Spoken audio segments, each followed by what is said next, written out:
enemy. You better watch out if your enemies. A road ahead of full prophecy to be the greatest beast the world has ever seen. I feed him every day like the bones clean. I feed him all the hate and he grows me. And he gets guys real big, gets off quick. And if you cross him, you might drop dead. Metaphorically, of course, settling the score, never getting bored. Lots of blood and gold, always wanting more freedom from the source. They don't release this until they feel the force of blood in. If you start shit, you'll be heartless in the darkness. Torn apart quick, you let scars rip to be chewed up and discarded.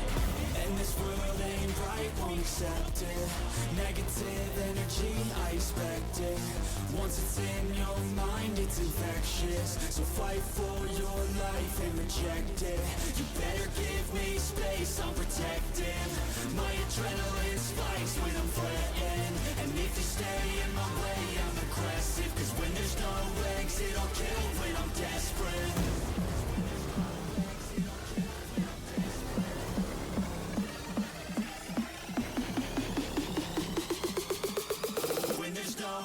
It'll kill when I'm desperate.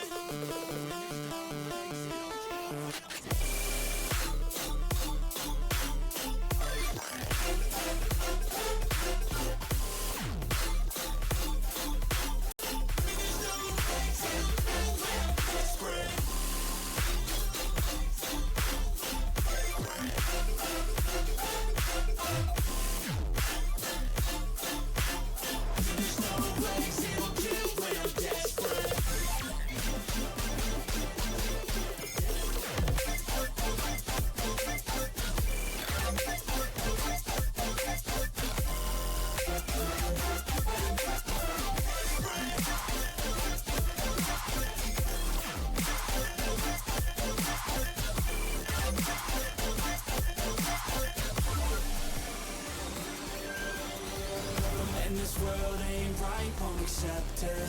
Negative energy, I expect it. Once it's in your mind, it's infectious. So fight for your life and reject it. You better give me space, I'm protective. My adrenaline spikes when I'm threatened. And if you stay in my way, I'm aggressive. Cause when there's no exit, I'll kill when I'm desperate.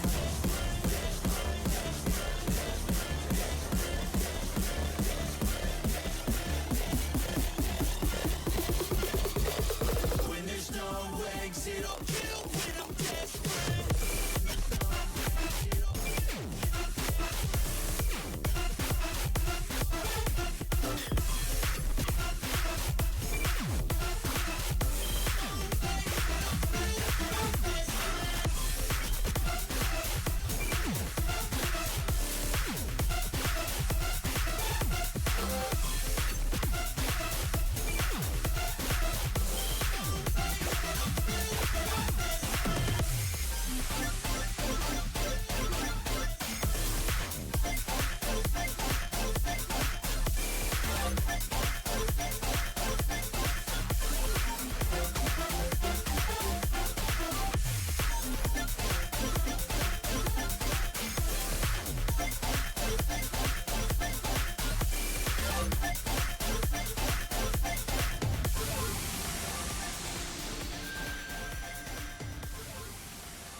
My tears like rain. My tears like rain. My tears like rain.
Ladies and gentlemen, welcome into the season 11 draft show.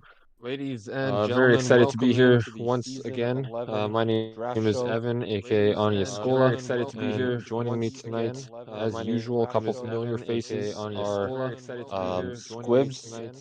as co-host here, Squibbles as you might know him. And as well, I've got our producer and co-host, ChewieCanadian.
Yeah,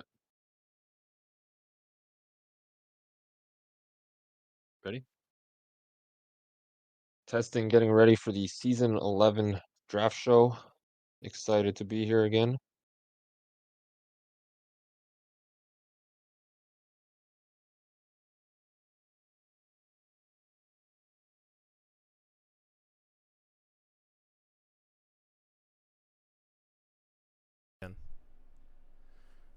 All Okay, right. start over.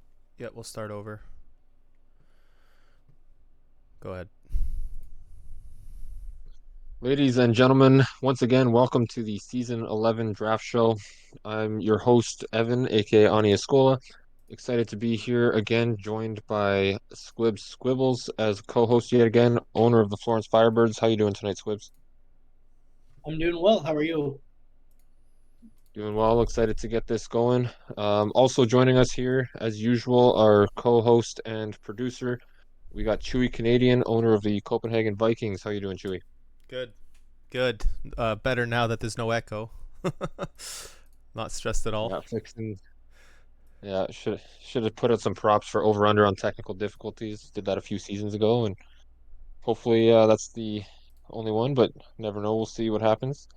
Um, yeah. So a few special shout outs. Obviously, Chewie putting in a lot of work to get this show going again. So thank you to him. But Kari Markkinen as well. The graphics he made last year, a lot of them are um pretty similar, and he put in some work kind of last minute to get a few things ready for tonight as well. So huge shout out to him. Um, Thank you, Kari. Couple other notes before we get going. Stay tuned. There'll be a big league announcement happening during the first round this evening. So stay tuned to the show for that.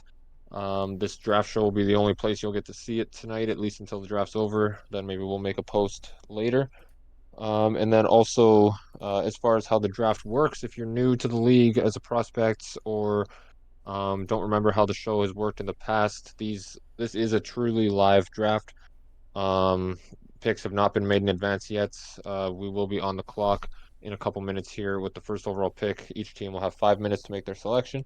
If they're skipped, or if they time out, they get skipped, can make their pick at a later date or at a later time, but they can be leaped in the order if that happens. Majority of the people being picked tonight will be playing in the minors again next season. So you're just being picked as a pro team's prospect, affiliated player, and there's only one pro opening available in the draft tonight for a goaltender. Um, and you'll notice if you have access or if you've opened that draft sheet, the draft board sheet that I posted in the broadcast alert, there are two picks that say no pick next to them. That is because owners created second players, and in exchange for the rights to that player, had to forfeit their earliest available pick at that time. So those two picks are considered forfeited picks in exchange for owners creating their next players. I think I covered pretty much everything. So if that's it for the draft rules, we'll go ahead and throw the first team on the clock. So without further ado, the Rome Gladiators are up on the clock. And I've been talking for a bit here now. Squibs, I'll kick it over to you if you had any thoughts on getting the draft going in general or where Rome's going to take this first overall pick. Yeah, I know that there's a decent amount of people in the chat asking to see the wine. It's a Biker's Black and Blue Patoka Lake Winery here in Indiana. Blackberry and blueberry, absolutely delicious.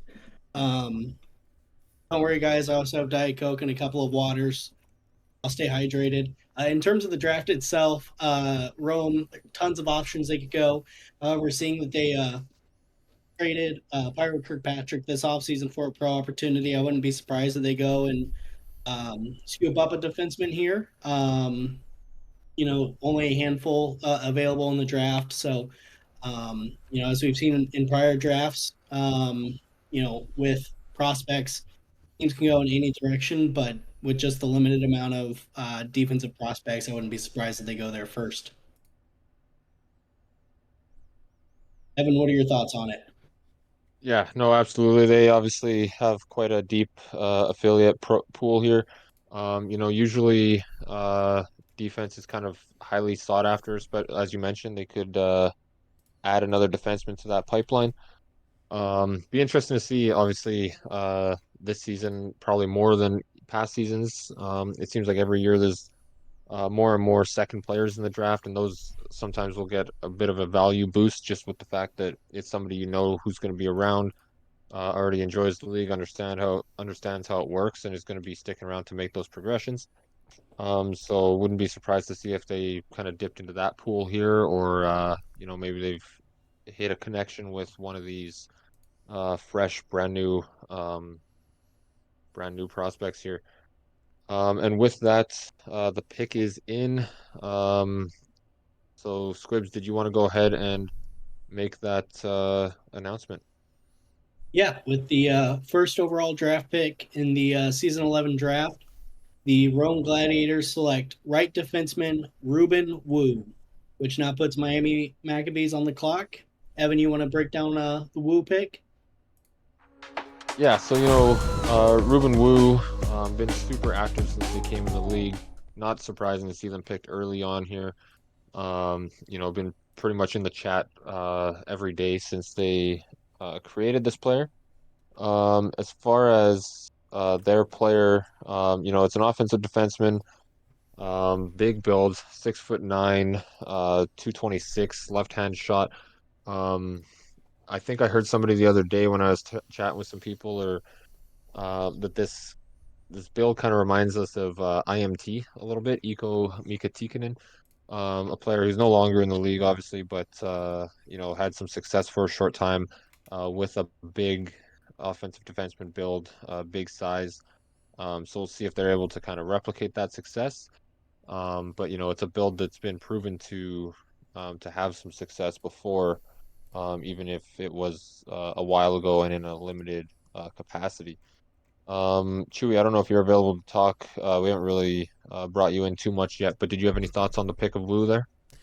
No, I think it was it was definitely a player that was on everyone's draft board.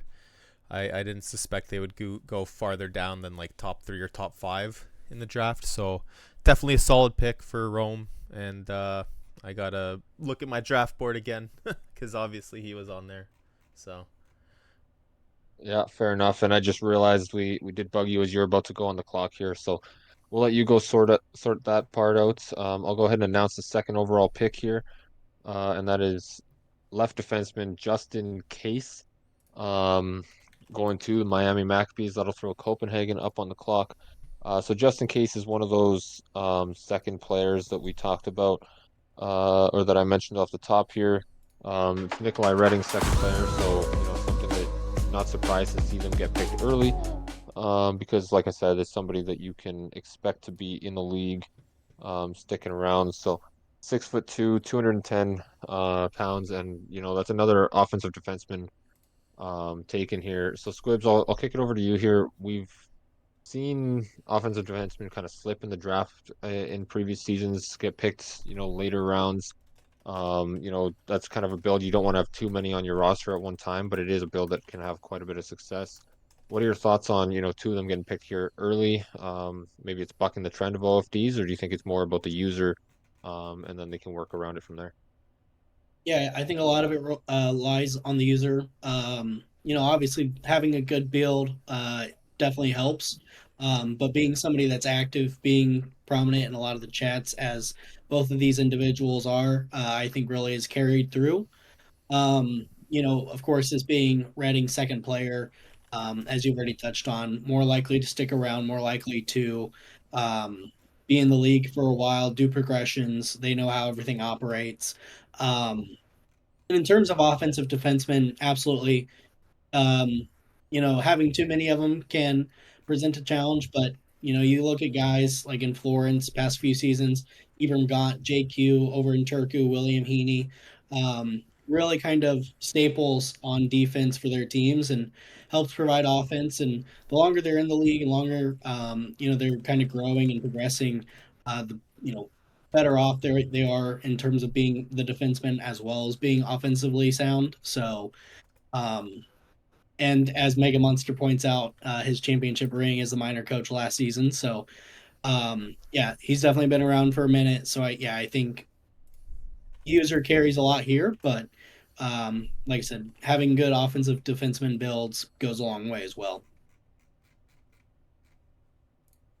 Yeah, absolutely. You know, like Yeah, like I think it's a really solid build, really solid archetype. It's just one that, like I mentioned, you don't want to have too many kind of on the roster, but having a couple doesn't hurt for sure. You mentioned a few of the big names that have had success with OFDs. There's also been others, of course, Fulton Reed, IMT, stuff like that. So definitely a build that can see some success.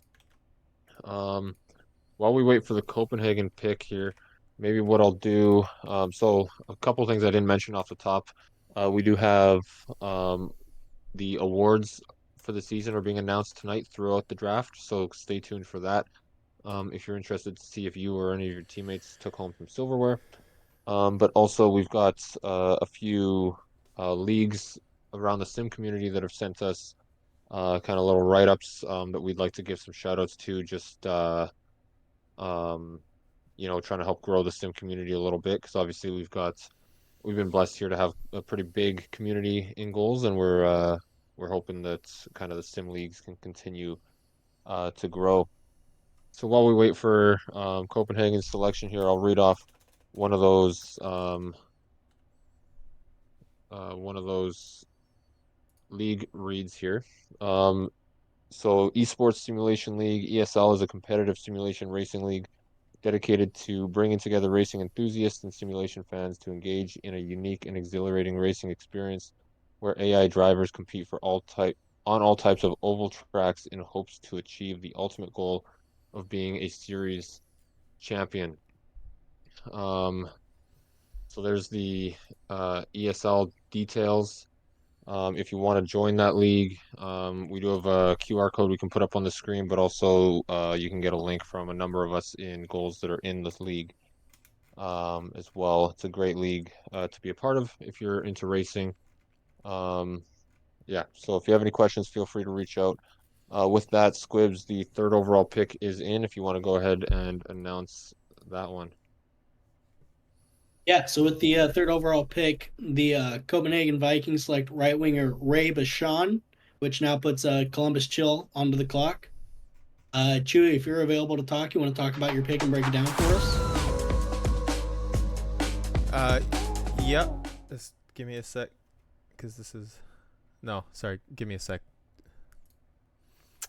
All right, Evan, you want to All talk good. about? Yeah, so Ray, again, let's like at the top of the draft, it's not really a surprise to see some pretty active users going early. So that's somebody that's, has taken a initiative this season, kind of joining the streaming team and helping the league out in a number of ways. A big help to the stream team this season, and I think next season will be even more, which, we all appreciate, especially, the other streamers when there's more bodies able to help out with that on a consistent and regular basis that we can rely on. So pretty excited to see him get the kind of recognition of an early pick and joining a great organization, as much as I hate to say it, like Copenhagen. Um, yeah, I think it's a solid pick. Um, did you have any thoughts on Ray there, Swibs? Yeah, no, as you already talked about, great pick, great activity levels as well. I think Copenhagen's trying to copy Florence out a little bit. 6'4", 255 playmaker. Evidently beefier the better. So, yeah, bigger body build. We've already seen that with two of the top three picks so far. So, I think will work out great for Copenhagen in the long run. And once again, another active player for an active owner and an active team. So, yeah, I think it'll be awesome for him. Yeah, absolutely. And he picked up 8 points in the minors this season, which doesn't sound like a lot, but most draft eligible players join partway through the season. Don't play the full year and obviously are behind all the existing minor leaguers. So 8 points for a draft eligible player. I was just kind of doing a quick scroll. I think that would probably rank him around sixth or seventh in points by draft eligibles here. Um, so a pretty solid first season in the minors, and should be able to build on that next season as well. So with as I mentioned a pick ago here, we do have the draft awards. Yeah, sorry, the season awards here to announce throughout the draft. So we'll go ahead and announce the first couple here. Um, I can read off what the award is for, and then Squibs, do you have the list in front of you, or should I read off the names as well? Uh, I do not have the list in front of me. I could read whichever award you wanted to announce, though. Okay. Here I got the glossary in front of me, so I'll read off um the description of the awards and then the winner, and then we can talk about it from there, and then get going with the next few picks here. So up first, we're gonna do two awards at a time for the most part here. So we're gonna start with the Ovi and the Messier awards. So a few things before we get into the awards. Chewy posted kind of nominees or finalists for each of the awards a few days ago in the league content channel. So go ahead and check that out. But also just keep in mind awards are to be celebrated and congratulated. Try to keep any negativity or toxicity out of the chats and away from the people who won. Even if you think that maybe somebody else should have won, just try to congratulate the people that did win rather than try to put them down or diminish their achievements. So without further ado, the Ovi award winner for most goals in the regular season. It's named for the great eight, Alex Ovechkin. Goes to the league's regular season leading goal scorer. And that one obviously didn't need to be announced. Everybody can see it, but it is Heather Gray taking home that award.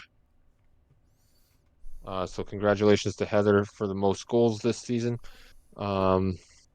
And then the other award we've got here to announce right now is the Messier Award, which same idea, but for assists. So it's named after Mark Messier, and it goes to the league leader in assists during the regular season. And that one goes to Billy Busick. So congratulations to Heather and Busick for taking home those awards. Squibs, any thoughts on those award winners? And then you can go ahead and announce the fourth overall selection. Yeah, two fantastic players who've been around since the very early days. I imagine Evans regretting a trade back in season one, sending Heather originally to Detroit/Copenhagen. That could have had a OE winner on his team all these years later, but you know how it goes. Yeah, having somebody that scores really well definitely helped carry Copenhagen to the finals and to the championship win. So, yeah, fantastic player, fantastic team. Same thing with Billy. Once again, fantastic player on a fantastic team, high scoring team. Vegas, of course, winning the President's Trophy, if I remember correctly. So, absolutely helped carry Vegas to that point as well. So, but yeah, with the fourth overall pick in the season 11 draft, Columbus Chill select right defenseman Sam Harrison, which now puts the Calgary Knights on the clock. Evan, you want to talk about Sam? Yeah, so that's the third defenseman taken in the first four picks. So we're seeing an early run here. Sam is from Roanoke, Virginia. Been in the SFL for 2 years and just joined Gohls. Excited to hit the ice and find their tribe. Thank you very much. In the league here. So yeah, it's great to see a newer member. I don't think he played in the minors at all this season, so I think their only experience on the ice so far would be the draft showcase games last few nights. They're another offensive defenseman, 5'11", 205. So not only have we seen three defensemen taken in the first four picks, but three offensive defensemen taken early on here. Yeah, so it's quite the run. Doug, mute your mic, please. Pardon me? Okay, so quite the run on offensive defensemen here early on. Squibs, did you have any thoughts on Sam before we move on? Yeah, just once again, another offensive defenseman. So very interesting to see this trend happening. But hey, you look at the draft class. There's I feel like quite a few offensive defensemen, more than a normal draft class typically has for the ratio, at least, of defensemen available. So, I kind of feel like that's part of the trend that's happening. But other than that, I see that our fifth pick has come in. Evan, you want to take that? Yeah, so with the fifth overall pick, the Calgary Knights have selected left defenseman Chris Dell. That's the wrong spot. So Chris Dell, another defenseman, so 4 out of 5 now, but this one is a defensive defenseman. And that'll throw Las Vegas up on the clock. Defensive defenseman, 6'2", 209, right-handed shot, and put up 9 points in the minors this season as a defensive defenseman. Pretty solid for a draft-eligible player. Yeah, not really a surprise to see him go early here either. Squibs, did you have any thoughts on that pick there, or where Vegas is going to take these next couple picks? Yeah, I feel pretty glad that we ended up trading 1.15 for Aiden Teixeira earlier this off season or the past few days. Chris Dell was our top guy in terms of defensemen that we were looking at. So to kind of come up immediately to the pros, but knowing that there's a very low chance that he make it there. So absolutely great player. Somebody I played with there in Stockholm this past season with my minor goalie. Like I said, great player, great build. Is definitely going to be a great fit with Calgary. In terms of where I think Vegas is going, I know there's a handful of second creations of their current players that I think they'll end up going with. Which ones they'll target first, I couldn't say, but like I said, I think they'll end up targeting guys that um, have already been there in uh, Las Vegas and will keep playing there for Doug and Aaron. So that's my projection, my pick. Evan, your thoughts?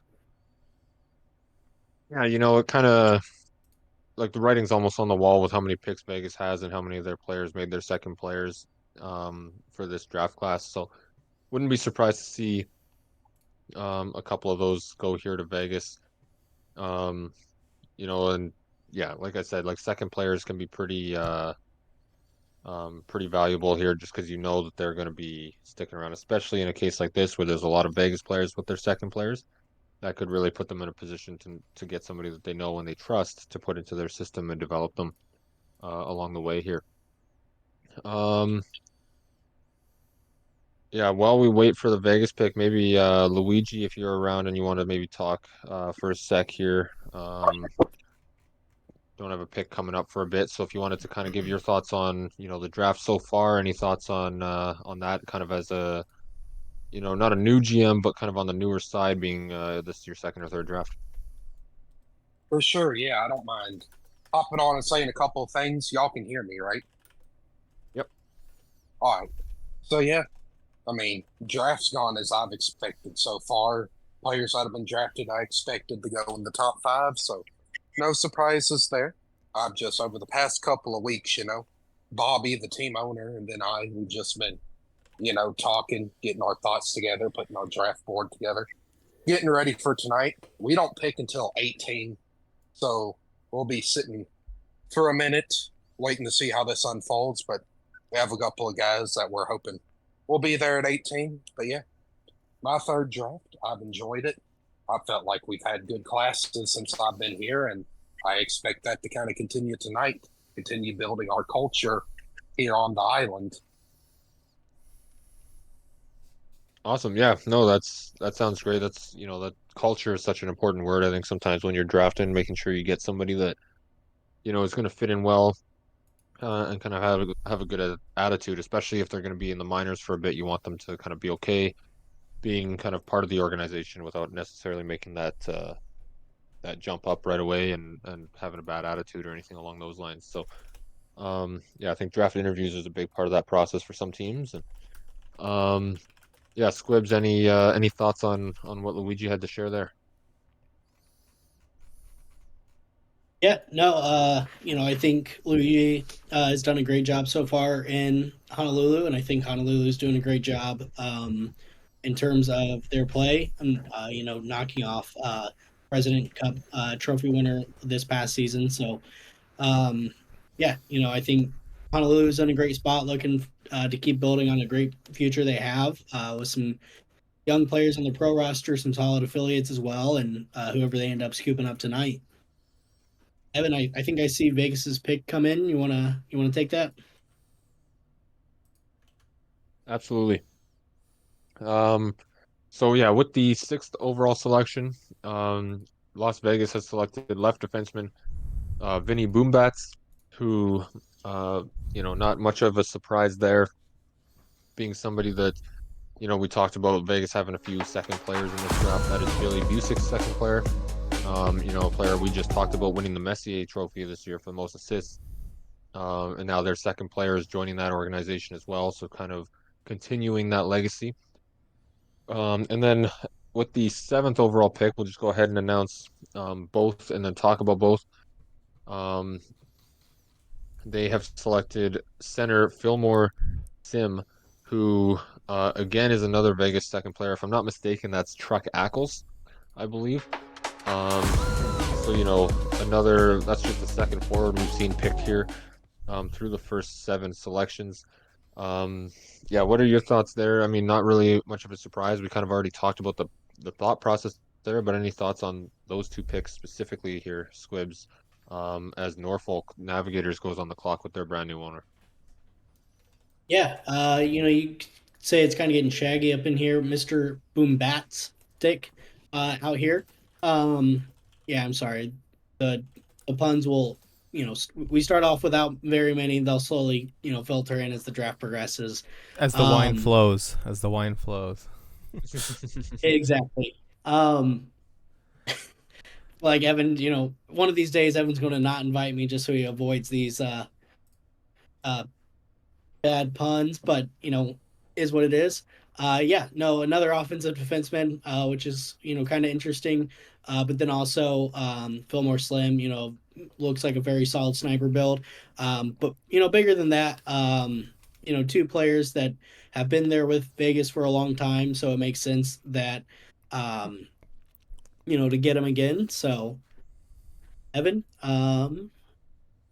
back over to you. Yeah, so let's move right ahead here then, and we'll announce the first ever pick that Parker Minion has made as owner of the Norfolk Navigators, after taking over for Sam Yeager in the offseason here. So with the 8th overall selection, Norfolk Navigators select defensive defenseman Jay Wild. So another defenseman, 6th in the first 8 picks, and the second defensive defenseman specifically. I just saw it. There he is. So 6 foot, 241. So another kind of big frame, right-handed. And I don't think he played in the minors either. So kind of a newer creation. Yeah, I think another solid pick. We're seeing that trend of defensemen early here. Somebody that's new to the league as well. I was just checking if they're a second player. They're not. So um, brand new player to the league, and a nice selection here for Norfolk. Any thoughts on the Wild pick as Jacksonville goes up on the clock here, Squibs? Yeah, you could say things are getting wild here in goals this season. Um, no, very solid pick. Yeah, once again, a very solid defensive defenseman. Good size. It's definitely going to be beneficial. As he progresses or as they progress. And get farther along in their career. And I think Norfolk's going to be a great place for that. Parker taking over this past offseason. I think he's going to do a great job inheriting that team and helping leading them, as they kind of move forward from where they were previously. Speaking of that previously, Sam Yeager, of course, getting traded over to you, Evan. You want to kind of talk about that trade for a minute?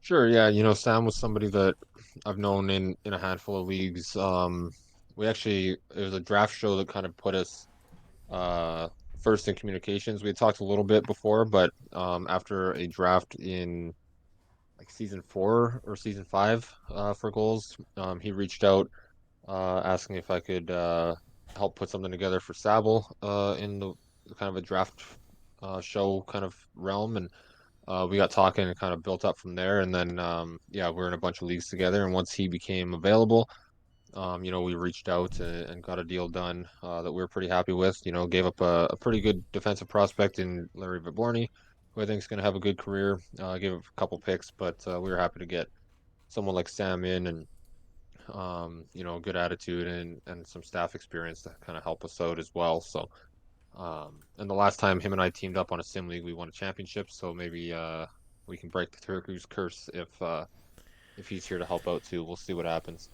Um, so let's go Evan, ahead and go I ahead. was going to say, winning the championship might be lofty goals. I think making past the first round might be a more attainable goal to start. But I guess you got to shoot big. Screw being Yeah, realistic. got to take some swings. If we at least if we shoot for the championship, maybe we'll fail that, but we'll at least hit the second round of the playoffs. Who knows? Okay, here before we move on with the Jacksonville selection, let's announce the next couple award winners. Um, so a couple more statistical awards to do first here. Up first is the Gretzky Award. the Gretzky Trophy, named after the great one, Wayne Gretzky. This trophy goes to the player who records the most points in the regular season. For those of you that don't know hockey as well, points is goals plus assists. And the winner of that one was Alaska's Geralt Winkler. So congrats to Winkler on a heck of a season. If I'm not mistaken, second year in a row winning that, as he won the Triple Crown in season 9, if I'm not mistaken. So congrats to Winkler on another fantastic season in Alaska, and a trip to the Cup final on top of that as well. And then the other statistical award we have here is the Brodeur Trophy. So Brodeur, named after Martin Brodeur and modeled after the real life William M. Jennings Trophy. This award goes to the goaltender or goaltenders that play for the team or teams with the fewest goals against in the regular season. So this season it was a split between BB Deer of Columbus and Aaron Kozakov of Las Vegas. So congratulations to both those goaltenders on a heck of a season, backstopping their teams. And obviously both those teams had very successful regular seasons, and a low goals against total, obviously. So congrats to those. Squibs, did you have any thoughts on those two award winners? And then you can go ahead and announce the ninth overall pick if you would like. Yeah, in terms of Winkler, fantastic player. Part of me is glad to see that he's retiring. The other part of me sad to see him go. Such a fantastic player on the ice. Of course, he has a second player down in, I want to say, Tennessee, if I'm not mistaken. So I'm not going to be surprised if you see him here in a few seasons on awards once again. Great guy, great player. And then you turn to BB and Aaron. At least one of those goalies is really good. Shout out BB there. Aaron, of course, getting carried by Las Vegas. I could never say anything nice about Kozak. He threw me around too much when we were both skaters. So, regardless, just kidding. Both of them great players, great on the ice behind great teams, and I think we're going to do well continuing on. But in terms of the ninth pick, the Jacksonville Jaguars seemingly aren't going to be dumping and chasing too much anymore as they select left defenseman Dump and Chase, which now puts Miami on the clock with the 11th pick, as the 10th pick was Jack Jr. By Toronto. Yeah, for sure. That 10th pick was mentioned off the top is one of those ones that was skipped for that second player creation of Toronto's owner, Jack. Yeah, so Miami on the clock now. Jacksonville goes ahead and grabs Dump and Chase. So that's another newer creation. But been pretty active since joining here. But another offensive defenseman here going in the first 9 picks. So if I'm not mistaken, that's 5 or 6 of the first 9 are offensive defensemen. Maybe four or 5. I don't know, something like that. A pretty decent ratio though so far of offensive defensemen. Another big build as well, 6'5", 230. This one's left-handed. Yeah, a solid pick there, I think, from the activity level. Can't believe the Jaguars just drafted a hockey player, though, eh? That's crazy. Did I say Jags? No, Squibs did when he announced the pick. He said Jacksonville Jaguars. Oh. I thought I might have said it because sometimes I shorten it to Jags when I'm talking about Jacksonville. That's, that's funny. I didn't even pick up on that, but yeah, good catch there, Chewie. Squibs' first slip up of many, I'm sure. But no, good catch. That's funny. Did either of you guys have any thoughts on the Dump and Chase pick before we go ahead and maybe do that big league announcement? No. Oh yeah, go ahead. You have more thoughts than me, probably. Yeah, no, Trevor Lawrence is going to pass it off to him, and then he's going to catch it, and he's going to dump it to another wide receiver. He's going to take it up the ice, score a touchdown as he shoots it at the goalie.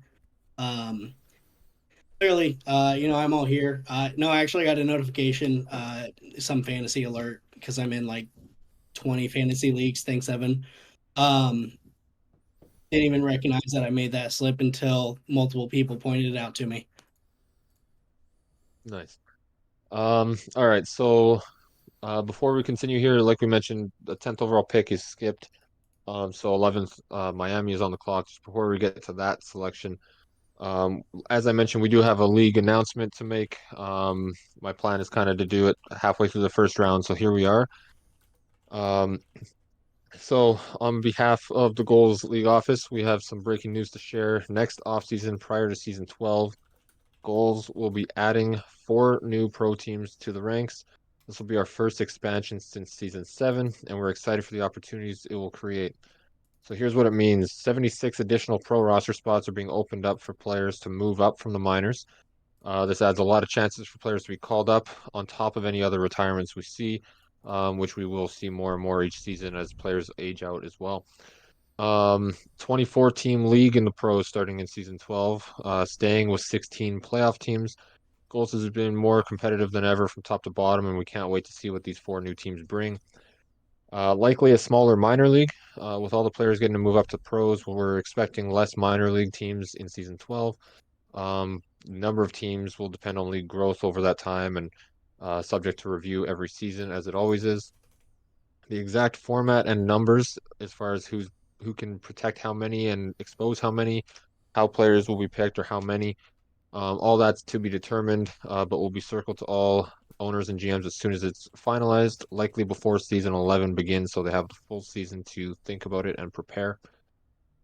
Team owners of these new 4 teams will be selected sometime between now and the season 11 All-Star break. So if you are interested, make sure you get an application in ASAP, because those discussions and reviews are already starting. So get your application in right away. Team names and locations will be due from those new owners by the end of season 11's regular season. Division alignment for season 12 will be released during the playoffs. But just keep in mind to those teams and to anyone else that's picking a team location to try to get a certain team in your division might not work. We're going to make sure that teams can't game the system by picking specific locations to make an easier division. We'll make sure things are as balanced as we can within geographic restraints that make sense. And starting with season 12, we're expecting it to be longer seasons. We're still finalizing the schedule, but it's likely to be an 18-week season instead of current 13-week setup. Just because of the more teams, more games, this will give our staff more chance to stay on top of things. Final schedule format still being worked on. Like I said, will be confirmed as soon as we can. And we expect it to be easier on the weekly workload overall of our staff without taking anything away from the teams. Should also leave the door open for minors to have closer game count to what the pros see. So yeah, a lot in there. Just heard me ramble on for quite a while, but yeah, so that's our big announcements. Expansion coming for season 12. Team owners were warned that this was a possibility last off season, and they were told it was confirmed about a week ago, I think, after our commission meeting, and we wanted to hold the announcement to do it at our draft show.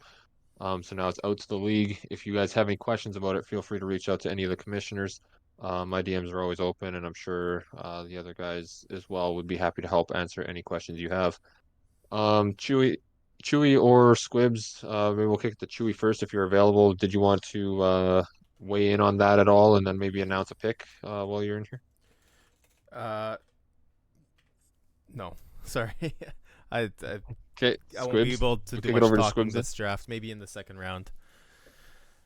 Okay, Squibs, I'll kick it over to you if you had any thoughts on my long-winded expansion announcement there, and if you want to go ahead and announce the pick after that, the Miami pick. You're muted, Squibs. Once again, another technical difficulty there.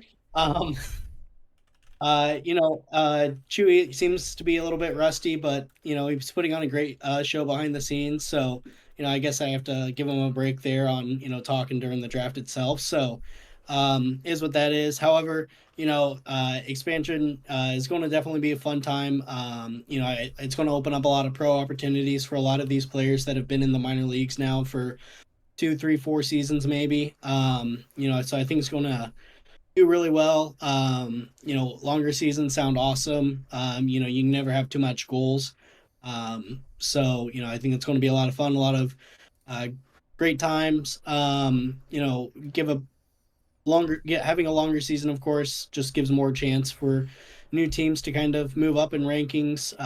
Some of the teams that have been near the top the last few seasons to maybe stumble down a little bit. As some of their pro players get picked and whatnot. So, it's definitely going to be fun to see how it all shapes up and shapes the league. But in terms of the draft itself, we'll cut back to that. The 11th pick, the what is that? Yeah, Miami Maccabees. Okay. Out here second guessing myself after the Jaguars mistake. Miami Maccabees select right defenseman Rusty Blade, which now puts the Jacksonville Vipers onto the clock. Yeah, so Rusty Blade, newer creation, I think created around the same time as Rusty Hammer, maybe a little bit later. Another defensive defenseman, 6'2", 220. And I think they no, the other one did. So Rusty Blade, they were in the league before, I believe. Username's Vape Wilder. I think they were in the league with Nick Wiley as a player previously. So somebody with a bit of experience in goals for sure. Um, and has been proven to be active as a player at different times. So should be a nice pickup here for Miami as the run on defensemen continues here through the first half of the first round. With that, we can go ahead and announce the 12th overall pick because we fell a little bit behind with my long-windedness. And the 12th overall pick of the Jacksonville Vipers is left defenseman Lucas Ryan. So that's going to throw Rome up on the clock for the second time this evening.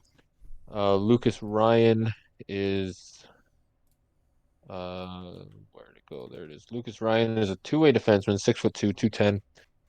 No points in the minors. Did play just for a short period, I believe, in the minors. So our first two-way defenseman of the draft, but still our fourth consecutive defenseman pick, and our ninth, I think, overall. So still a run on defense through the first, 11, 12 picks here. But any thoughts on the pick of Lucas Ryan there, Squibs?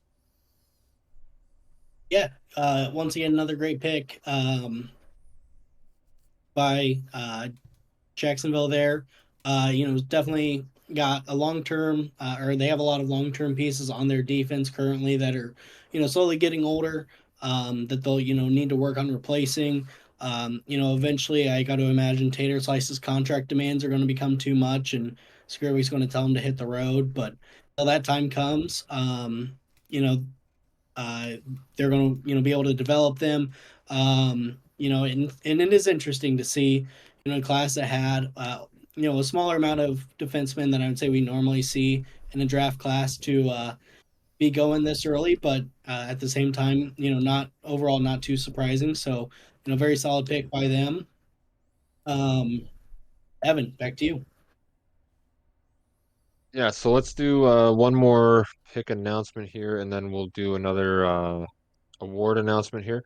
So with the 13th overall pick, the Rome Gladiators have selected center Ben Ooze. So another pick here by Rome to kind of continue building out their affiliate program. That's a power forward, 6'4", 225.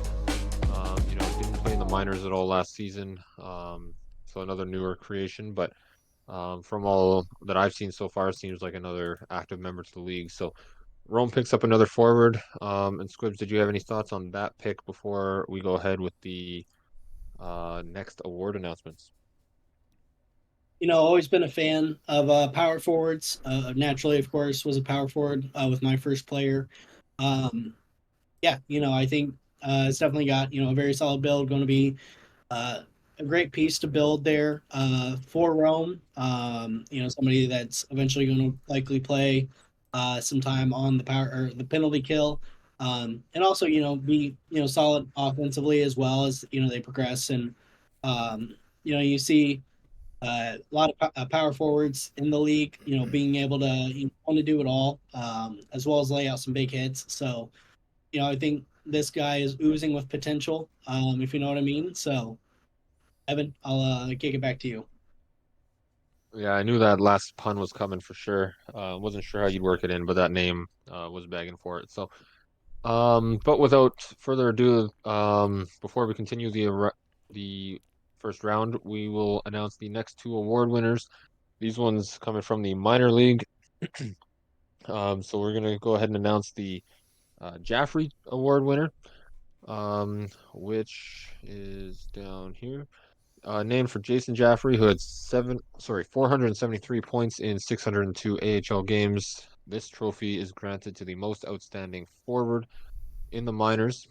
So congratulations to, I just closed it for some reason, Dominic Malpin, taking home that award. So congrats to him on the Jaffrey Trophy. And then to follow that up, we will go ahead and announce the Baumgartner Trophy, which is named after Nolan Baumgartner, who had 390 points in 878 career AHL games. This award goes to the most outstanding minors defenseman. And this one goes out to Larry Viborny, recently called up by Norfolk after that trade we discussed a little bit earlier. So congrats to Larry, somebody who, like I mentioned, is probably going to have quite the career. Nice season for his final season in the minors, to take home that trophy. Squibs, any thoughts on those two award winners? And then you can go ahead and announce Columbus's pick if you'd like. Yeah, as you mentioned already, Vibroni is going to do a great job in Norfolk. Playing with him last season, it was always fun. As soon as the off season came, I know that we reached out to you guys about him, and unfortunately, we were a little bit late on it, but I think he's got a bright future ahead of him in the pros. Played really well, of course, in the minors. Same thing, of course, with Moppin, playing really well in the minors. I think he's going to, have another great season ahead of him. But yeah, in terms of the pick, so with the 15th pick, the Columbus Chill select defenseman Anthony Lee, which now puts Toronto onto the clock. Evan, you want to talk about Lee? Yeah, Lee's another two-way defenseman. Has both positions learned already, so one of the few players in this class that made sure to get that bonus before the draft, which teams often like to see. 6'3", 207 is the size there. Picked up 6 points in the minors this season as a young defenseman. Pretty solid turnout as a draft eligible. Excited to see what they're able to kind of put together here heading into their second season now. With that, hopefully we're not going too fast. If we are, Chewie will yell No, at me to slow down. you're good to go fast now. Yeah. All right, so we're gonna go ahead with the 16th overall pick, and that is another player who's learned both positions or already learned their second position. That's right center / right winger, Slim Talander, going to the Toronto Trappers. Almost said Traptors, like Raptors, but pull the squibs there. So Slim Talander going to Toronto. I'm pretty sure Slim is somebody who's been in the league before, doesn't have a current active second player, but retired their first player, created Slim Talander, and now joins Jack in Toronto with the recently rebranded team. Squibs, any thoughts on Slim before we continue trucking along here? Yeah, another great size player, 6'9", 203 pounds. Really puts the name to great use. Slim Tullender. Yeah, another big-bodied sniper build. I know we saw that, either last draft or 2 drafts ago, where there was a lot of big bodied sniper builds. So, it's interesting to see that kind of build keep carrying on. And I think he's going to be a great pick or a great player. Obviously, a great pick for Toronto, first pick in their franchise history in terms of being Toronto itself. So, yeah, I think it bodes well for Jack and Toronto as a whole. And of course, I think Slim's going to go to a great spot to really kind of grow and develop. Yeah, And no, then absolutely. Go ahead. I was going to say, with the 17th pick in now from Columbus, they select left winger Seth Harrison, which now puts Honolulu on the clock. Evan, you want to talk about Seth? Yeah, so obviously earlier we saw Columbus take Sam Harrison back at the 4th overall pick. Now with their 3rd pick of this first round, they're able to connect the Harrison brothers. So I think they're brothers anyway. Seth Harrison now the winger. I believe changed the archetype from playmaker, maybe the other way around. Yeah, changed to playmaker if my sheet's current. Um, so one of those offensive style players now, kind of shifting from the shooting to the passing side of it. But another newer creation, nice pickup here. Um, 5'11", buck 90 in terms of size. So, yeah, another solid pick. And then before we move on to the next pick, let's go ahead and wait, is it time for the next awards already? It is. So we'll go ahead and announce the next awards here. One pick early, we'll do it now. The next awards we're going to announce are the Solani and the Bork. So these awards are basically the rookies of the year. So the Solani Trophy. Oh, where'd it go? Solani Trophy is named for Timu Solani and his 76 goals as a rookie. This award goes to the best rookie forward. So the Solani Trophy gets taken home by Jake Toxins. So congratulations to Toxins on a great season there as a rookie here in the pro level, of course. Up next is the Bork Trophy, named after Ray Bork, who scored a goal in his first game and won the Calder Trophy in 1980. This award goes to the Defensive Rookie of the Year. This can be a defenseman or goaltender. And it was taken home this season by none other than C. Demp, who I believe is of Jacksonville, if I'm not mistaken. Squibs, any thoughts on those two award winners? And then you can go ahead and announce pick number 18 if you'd like. Yeah, absolutely. Both great players. Toxins coming in to a fantastic team there in Vegas. And really kind of like lighten it up and scoring in terms of, um, as a rookie, scored, good amount of goals for him, good amount of points as well.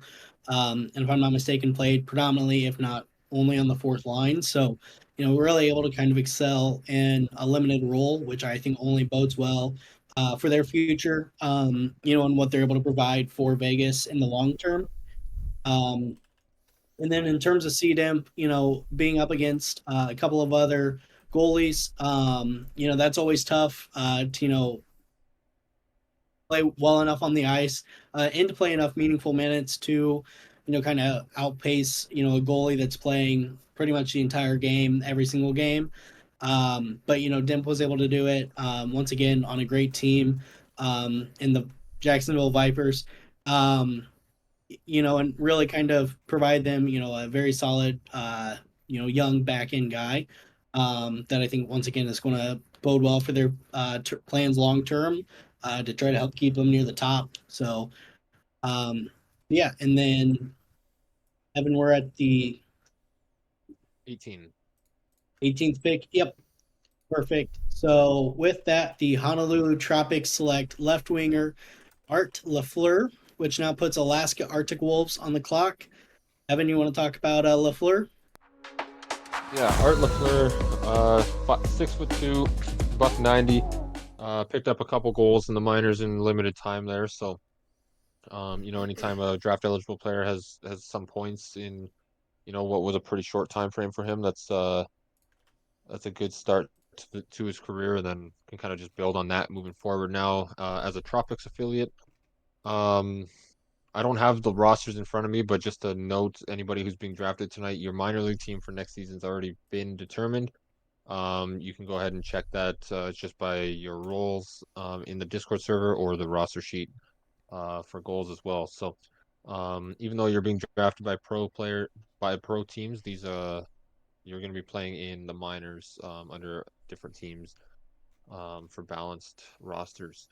So yeah, Art Lafleur, a nice pickup here for Honolulu to add to their pipeline. And that's going to throw Alaska up on the clock. Yeah, we'll go ahead and announce the 19th overall pick now. So it's going to be left defenseman Rusty Hammer being selected by Alaska. And I do have Rusty provided me with a bit of a backstory here, so I've got that on Rusty here.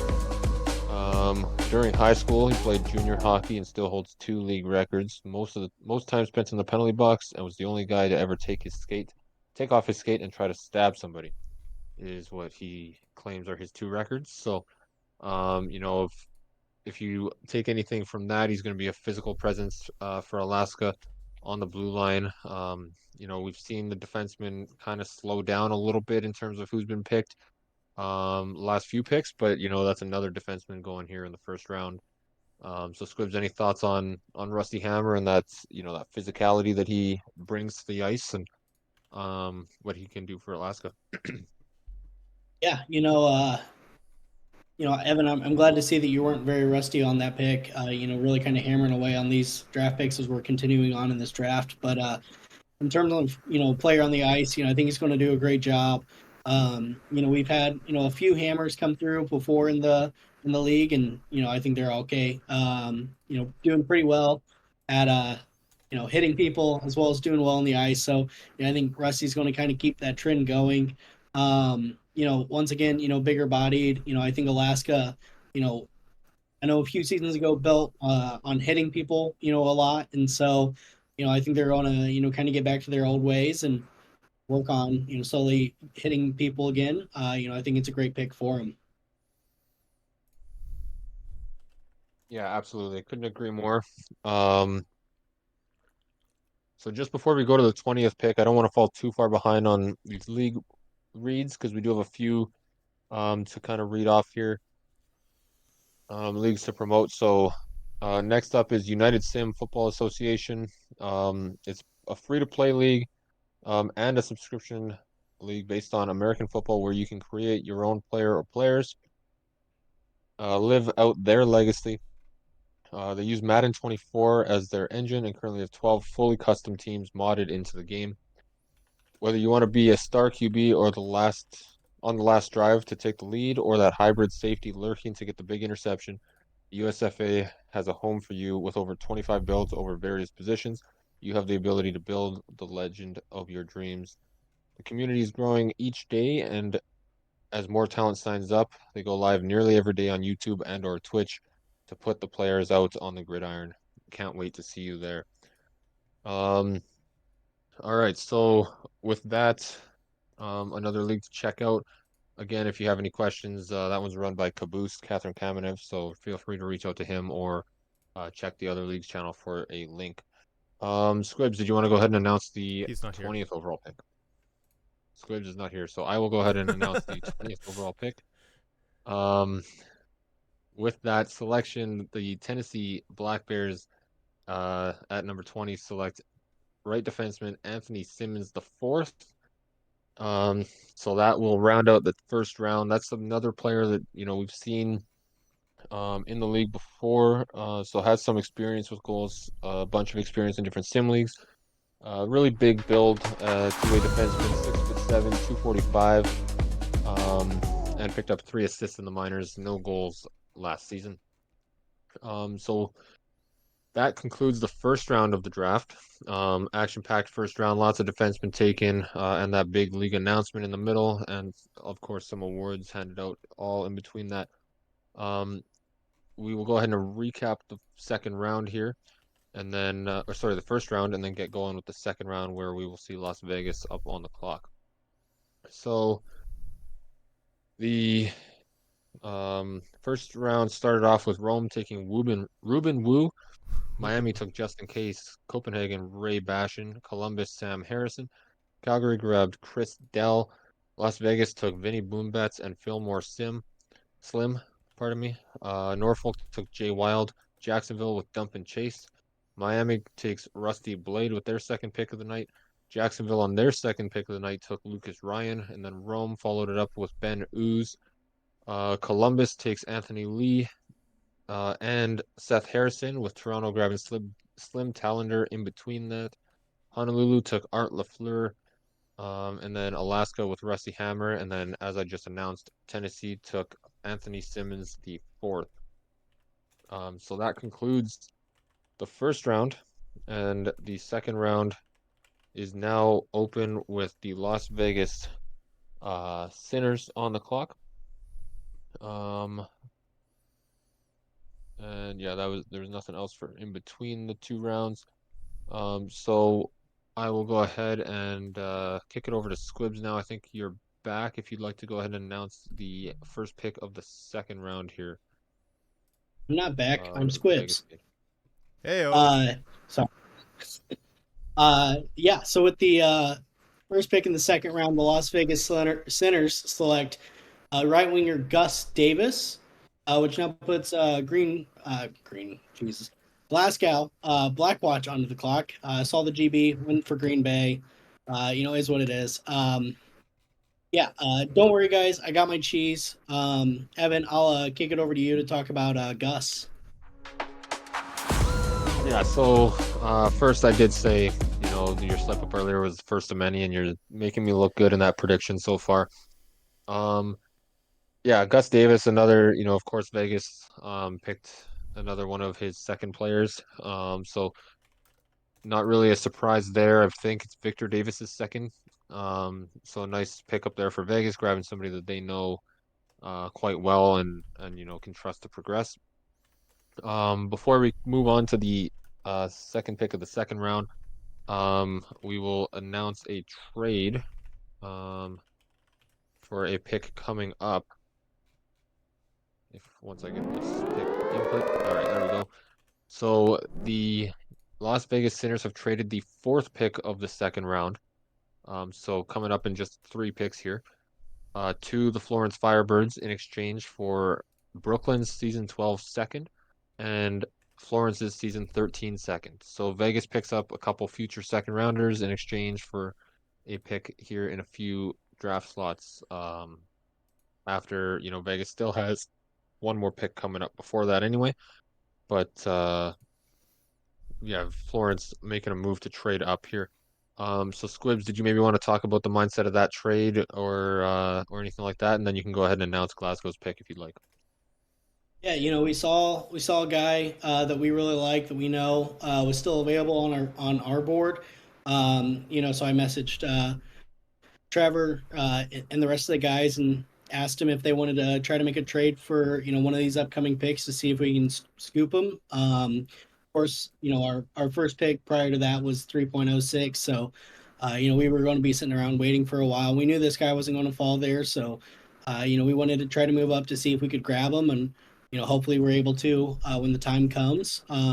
Otherwise, we're able to kind of use some of those second rounders that we have for future years this season to get somebody to kind of fill the affiliate prospect covered up a little bit more. So that's kind of where our mindset was in it. I let the guys, Trevor, do a lot of that negotiating and the work. Why I got to sit here and look pretty and make mistakes. So I guess it's better for me to make the mistakes here than rather the team management aspect. But and how it goes. Evan, back to you. Yeah, sorry, I was just answering a couple messages there. Did you announce the Glasgow pick yet? I did not. All right, so with the 22nd overall selection, the Glasgow Blackwatch select Braden Lautit. Hopefully I pronounced that correctly. Left defenseman, another, I think, new. Let's see, yeah, picked up 3 assists in the minors as well, but another offensive defenseman, 6'2", $180 on the size, so some decent kind of middle size there. Going to the Glasgow Blackwatch. With that, Vegas goes back on the clock. Squibs, did you have any thoughts on the the pick of Loudet there. Yeah, another defenseman, another offensive defenseman that we see go. Um, you know, uh, very fine, very solid build. Of course, as we know, offensive defensemen tend to start off a little bit lower overall than some of their defensive peers. Um, but yeah, in terms of the pick itself, I think it's a really solid pick. I think it's somebody that's going to do great for Glasgow in the long term. So, interesting to see how they continue to build and develop. But in terms of the Vegas's second pick of this round, third pick overall of the second round, Las Vegas center select center Fat Hammer Jr., which of course now puts the Florence Firebirds onto the clock. Evan, you want to talk about Fat Hammer? Of course, we've seen him before as a defenseman, and I believe still here as a defenseman. So, Yeah, that's another one of those second players from a player that Doug knows quite well. So not surprised to see him go here at the top, third pick of the second round. So kind of seeing a trend there and a clear draft strategy. So uh, love it when teams kind of come in prepared for that. With that being 3 picks into the second round, we got a couple more awards to announce. So up next are the Patrick Waugh Trophy and the Drew McIntyre trophies. So the Waugh Trophy, named after Patrick Waugh, this award goes to the most outstanding goaltender in the league in the regular season. This is for pros. The winner of the Patrick Waugh Trophy this season is Tony Puckstopper. So congratulations to Puckstopper on a heck of a season that he had there. Yeah, doesn't get much better than that. So, well done, Tony. And then the McIntyre Trophy is named for Drew McIntyre and his 440 AHL appearances. This award is given to the most outstanding minors goaltender. And this season, that one goes to Tavo Hamalainen. Another great season for Hamalainen, capped it off with a cup win. Of course, this award is minors only, but bringing home the hardware there for Tavo. Squibs, any thoughts on those two goaltenders and the great seasons they had? And then you can go ahead and announce your own team's selection. yeah, once again, two very solid players here and award winners. I think Tavo is going to keep doing well, whether he's in the minors or if he goes to the pros, or whenever he does go to the pros. I think this is just going to help continue to build and make his player better. So when he does make that transition, he'll be able to keep killing it and kind of go from there. But yeah, overall, I think both are fantastic goalies and are going to do well, continuing on in the league and moving forward. So, but yeah, with the fifth pick here, or the fourth pick here, sorry, getting ahead of myself, in the second round, the Florence Firebirds select, right winger, Mike Twinscrew Jr. Of course, he's our current goalie, and this, of course, is his second player, so which now puts San Diego on the clock. Evan, you want to talk about Twinscrew? Yeah, no surprise here. Second player, somebody that you guys know quite well, obviously, being part of your organization already, and somebody that will stick around. Twinscrew always does great in different sim leagues as well. Always builds great players. So yeah, really solid pick there. Honestly, like super late creation, obviously. One of the last ones to get into the draft class, if not the last one. But somebody that I'm still surprised to not see a first round pick here. So it makes perfect sense for you guys to go trade up and get your guy here.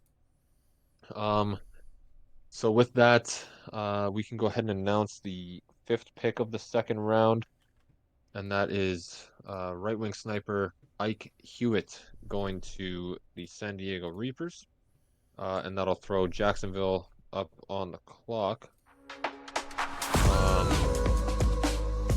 Yeah, any thoughts on Ike here, Squibs? I know he's friends with Matt through some might be real life or through some other league. I can't remember, but any thoughts on that pick? Yeah, I think the pick itself is great. Getting people's friends, awesome. I do have to question Ike's judgment. Willingly being friends with Matt. It's definitely a very questionable choice. Regardless, he made a great choice in joining Goals. And I think overall he'll do great there in San Diego. Just joshing y'all. Love you, Matt. So I think, Matt's, of course, going to get people that he likes a lot there. Is going to stick around hopefully and, be somebody that, is able to play long term in San Diego. Um, because, definitely need somebody that Matt knows will stick around. So, Evan, back to you. Yeah. Yeah, kind of the same mindset almost as taking a second player where you get a friend that you know is somebody that you're gonna have sticking around and can rely on. And if he doesn't know him in real life, that's somebody that if he's not progressing, you can just walk over to him and give him a slap and get him back in line. So makes perfect sense there. Um, I'll go ahead and announce the sixth pick of the second round here, and then I've got to get taken care of our pick coming up here in a few spots. So if you want to maybe do one of the reads or talk about the pick here after, but the sixth overall pick, or sorry, the 26th overall pick is left winger Caleb Manning going to Jacksonville. So here's Squibs. I'll kick it over to you if you want to take the reins for a few. Yeah, a Manning in Jacksonville. You can definitely see how I thought this was the Jacksonville Jaguars earlier, but this time, Caleb Manning is not going to be like Peyton and tear up against Jacksonville. He's going to tear it up for Jacksonville. In the long term. I know some of their snipers that they currently have in their pros, are going to slowly, kind of phase out, as the league continues to go on, as they're a little bit older. So, I think getting somebody that very solid sniper build, great name, of course, is going to stick around for Scurvy and for Joey and for the rest of Jacksonville. So, I think they're going to do great. And so we're going to go ahead and do a nice little read here. Talking about Jacksonville, talking about Joey Rab. We'll go ahead and talk about the RTO Tour. The RTO Tour. Do you enjoy golf? Do you enjoy video games of golf? How about playing golf video games with friends and Hume? Then you should consider joining the RTO Golf Tour. What do I need, you might ask? All you need is Xbox Series X or S copy of EA Sports PGA Tour, not PGA 2K23 or 24. Once the season begins, NHL 25. That will not work either. We will not, no. Once the season begins, we will play every other Friday night with 2 tee times, 9 p.m. Eastern Time, 8 p.m. Central Time, and midnight Eastern Time, 11 p.m. Central Time.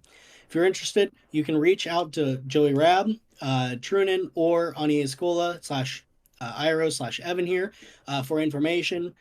We hope to see you on the links with us for next season. Yeah. Let's see. You could probably announce the Calgary pick now. Yep, there it is. Thank you, Chewie. So yes, with the 7th pick here in the second round, the Calgary Knights select right defenseman Jacob Maccabees, which now puts Tennessee onto the clock. Maccabees, of course, offensive defenseman. As we've talked about a lot tonight, seeing a lot of offensive defensemen going. As I mentioned, I think earlier in the draft, there was a good amount comparatively to regular or other defenseman builds, more so that we see than I would say in most years. So, I think a lot of people are looking forward to, being able to play defense and score. And so, yeah. I would kick it over to Evan, but I know that he is a little bit busy. Working Yeah. on. So one cool thing, I'll talk here because I have a second. One cool thing, Woo! I think there was like 4 defense left or 5 defense left after the first round. Like pretty much the first round was all defense. So that was kind of crazy to see. There was a point it was trending where after the first round there wouldn't be any defense left in the draft, but a couple forwards went late there.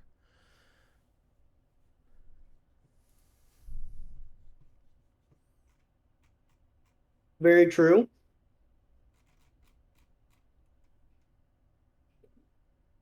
An unscripted shout out. As you can see, Alex Reed in the Gohls chat, Twitch chat, asking to be shouted out. That is his nerd server. If you like different stuff relating to games, Jackbox games and such, reach out to him. That's just a very impromptu server. You can play games. I'll be in there. You can see me make fun of myself even more than I do on here, which is somehow possible. So let's see. We can go ahead with WGW, World's Greatest Wrestling. WGW, or World's Greatest Wrestling, is an e-federation around WWE 2K24. The greatest show on Twitch is streamed live for wrestling fans of all ages. Join us today on Discord. Evan, I will kick it over to you if you're okay to announce the Tennessee pick. Yeah, absolutely. Sorry to leave you guys alone there for a sec. With the 8th pick of the second round, Tennessee Black Bears select right defenseman Jake Anderson Jr. Heading over to the Black Bears, and that'll throw Turku up on the clock with the next pick here. Yeah, so Jake Anderson, that's somebody I know quite well. He's obviously on Turku with his first player right now, but he's also got somebody I've known for 24 years now in real life. So I'm getting a good guy there, a little quiet in terms of Discord usership, but a good guy nonetheless. So nice pickup there for Tennessee. And then I can go ahead and announce the Turku pick here, and then we'll get on to the next couple of awards. So with the 9th pick of the second round, the Turku Finns have selected left wing sniper Evan Ethel. Coming over to Turku with that selection. Excited to bring him in, bring him on board. That's going to throw the Norfolk Navigators on the clock. And now we've got a couple more awards to announce. So we're going to do the Lidstrom Trophy, which is named after 7-time Norris Trophy winner Nicholas Lidstrom. This award is granted to the league's most outstanding defenseman. So with that, congratulations to Dean Portman on winning that award of Boston. So congrats to him on that fantastic season defensively. And then the other award we're going to announce this time around is the Lemieux Trophy, which is named after Mario Lemieux and his 2 Conn Smythe wins. This award is voted on by the Cup-winning team and is given to the most outstanding player in the Cup final. And that was goaltender Goose Egg Wicked taking home that award. Had a heck of a playoff run and a final as well. So congratulations to him and the Copenhagen Vikings, who we have not shouted out yet, unfortunately, but heck of a season that they put together and took home the Cup final. Yeah, any thoughts on those 2 awards there, Squibs? And then I don't know if the 10th pick is in yet. Yeah, the Norfolk pick is in if you want to go ahead and announce that after giving some thoughts. Yeah, we look at the Lidstrom Award, seeing Dean Portman pick that up there. As we've talked about all night so far, it seems, an offensive defenseman. And Portman, of course, is an offensive defenseman. So, we, of course, have the offense or the Bobby Orr Award that we'll get to, I assume, eventually. It's kind of focused on, the best offensive or the best defenseman that portrays the best offensive skill. So you see with Portman there that offensive defenseman can do more than just offense on defense, as he wins the award for the best defenseman there. And then, yeah, you can see, in the playoffs, Goose Egg Wicked became, rather wicked, became a different beast, if you will. Just really kind of turned it up and helped carry Copenhagen on to the championship win. Um, as Chewy sitting here with two of his other Europe challengers, it's kind of tough. But it's always good to see Europe doing well and proving that we're still the best division in the league. So, but yeah, so with the 10th pick, the Norfolk Navigators select center Stoneway Rivers III, which now puts Honolulu on the clock. Evan, you want to talk about Stoneway? Yeah, Stoneway's pretty active over in the RFE. So another sim league we'll shout out here in a sec.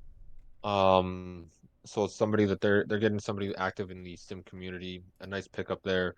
I'm not sure if they have any league crossover with Minion or if that was just they kind of hit it off in their chats, but somebody that I've seen around quite a bit due to my involvement with RFE as well as a athletic director over there. So um, yeah, nice pick there for Norfolk, and congrats to Stoneway on joining a good organization there. So speaking of the RFE, that's uh kind of a good segue into this read off here. So they say, hello goals, hope everyone's enjoying the season 11 entry draft. Here at RFE, we provide the most realistic football experience on Discord with a great community to go along with it. We strive to bring everyone's football dreams to life with our college-centered league, where you will eventually make your way to the pros. We have a very organized rulebook and seasonal schedule, allowing for the league to run smoothly year-round. Join the RFE today. We still have spots available on teams for the current season, but they will fill up quick, so get here quick. Hope to see you all in the real football experience. Have a good rest of your night. Any further inquiries, reach out to Sean Gilksivic. Butchered that a little bit, but probably better than Squibs would have done, so I'll take it. Yeah, so that's another league. Again, if you have any questions, reach out to Sean G, aka 18 Situations, his username. One of few football sims we've got to shout out here. I think there's one more on the docket. So, it's a fun league. We won a championship there together, Squibs, this past season. Any thoughts on that league? Or you can go ahead and announce the next pick as well. Yeah, a great league, a lot of fun. Any league that Evan wins a championship in, always poses concern about if it will, continue on the following season. So make sure that you join the RFE to help keep it going and ensure that you help break another one of Evans's curses that he has, because evidently Evan somehow pissed off all of the sim gods. Got like 5 different curses. So yeah, with the 11th pick of the second round here, the Honolulu Traffic select right wing sniper Clayton Riggs, which will now put Jacksonville Vipers onto the clock. Evan, you want to talk about Riggs? Yeah, Riggs, I believe, if I'm not mistaken, is another second player. Let me just confirm that. Yeah, real Bjorn quick. Madison. But Bjorn Madison, there you go. Thanks, Chewy. Yeah, so another second player, somebody that has been in the league for a while, knows what's going on in goals and can kind of be relied on to keep up with their progressions. Clayton Riggs is not showing on my sheet for some reason, but just 1 second here. Sorry, guys. Clayton Riggs, yeah, 6'6", 220, so another big body sniper. We've seen those succeed a little bit. Kind of talked about it with IMT with the defenseman, but also we've seen some big body snipers have some success in the league at times as well. Obviously they can put up to a bit more physicality than what some of those 5'9", 5'7", 5'10" snipers can do. So interesting build, and excited to see what he can do with his second player. So with that, the Vipers are up on the clock. We can go ahead and announce that selection. The 12th pick of the second round is right winger Ian Van Thorbjornsen, heading over to the Vipers. And that'll throw Las Vegas up on the clock for the 13th pick of the second round. Any thoughts on Van Thorbjornsen, Squibs, and the fact that I didn't make you say that name out loud? Yeah, I think you disappointed all of Gohls by not making me say that, but I'm thankful. Um, so yeah, no, I'm not gonna lie. When I saw that typed up and I saw Trevor's message about me having to say that name, I sat there and I read it through my head multiple times. I was like, I know Evan well enough. He's probably going to call on me. So, um, yeah, Van Thor Bjorsen. Probably without the hesitation in the middle, but did the best I could. Also, Evan, in terms of Sean G, he played in Florence for beginning of his career. Clearly, I can say it better because he was one of my players, and that's Sean G. Talking about the RFE there. But yeah, no, I think Ian's, a great pick for Jacksonville. Of course, Jacksonville, I want to say that's their fourth pick already this draft. So, really kind of stocking the cabinets up for them for the long term. And, of course, with expansion now looming, you know, guys that, will possibly end up seeing pro spots sooner than some players in the minors already have. So, yeah, I think it bodes well. Another solid sniper build that I think is going to do well. Evan, in terms of Vegas's pick here, where do you think they're going to go? Yeah, I don't have a running list of any second players left, but if there's any, Vegas second players remaining, don't see any. That would probably be my first guess, obviously.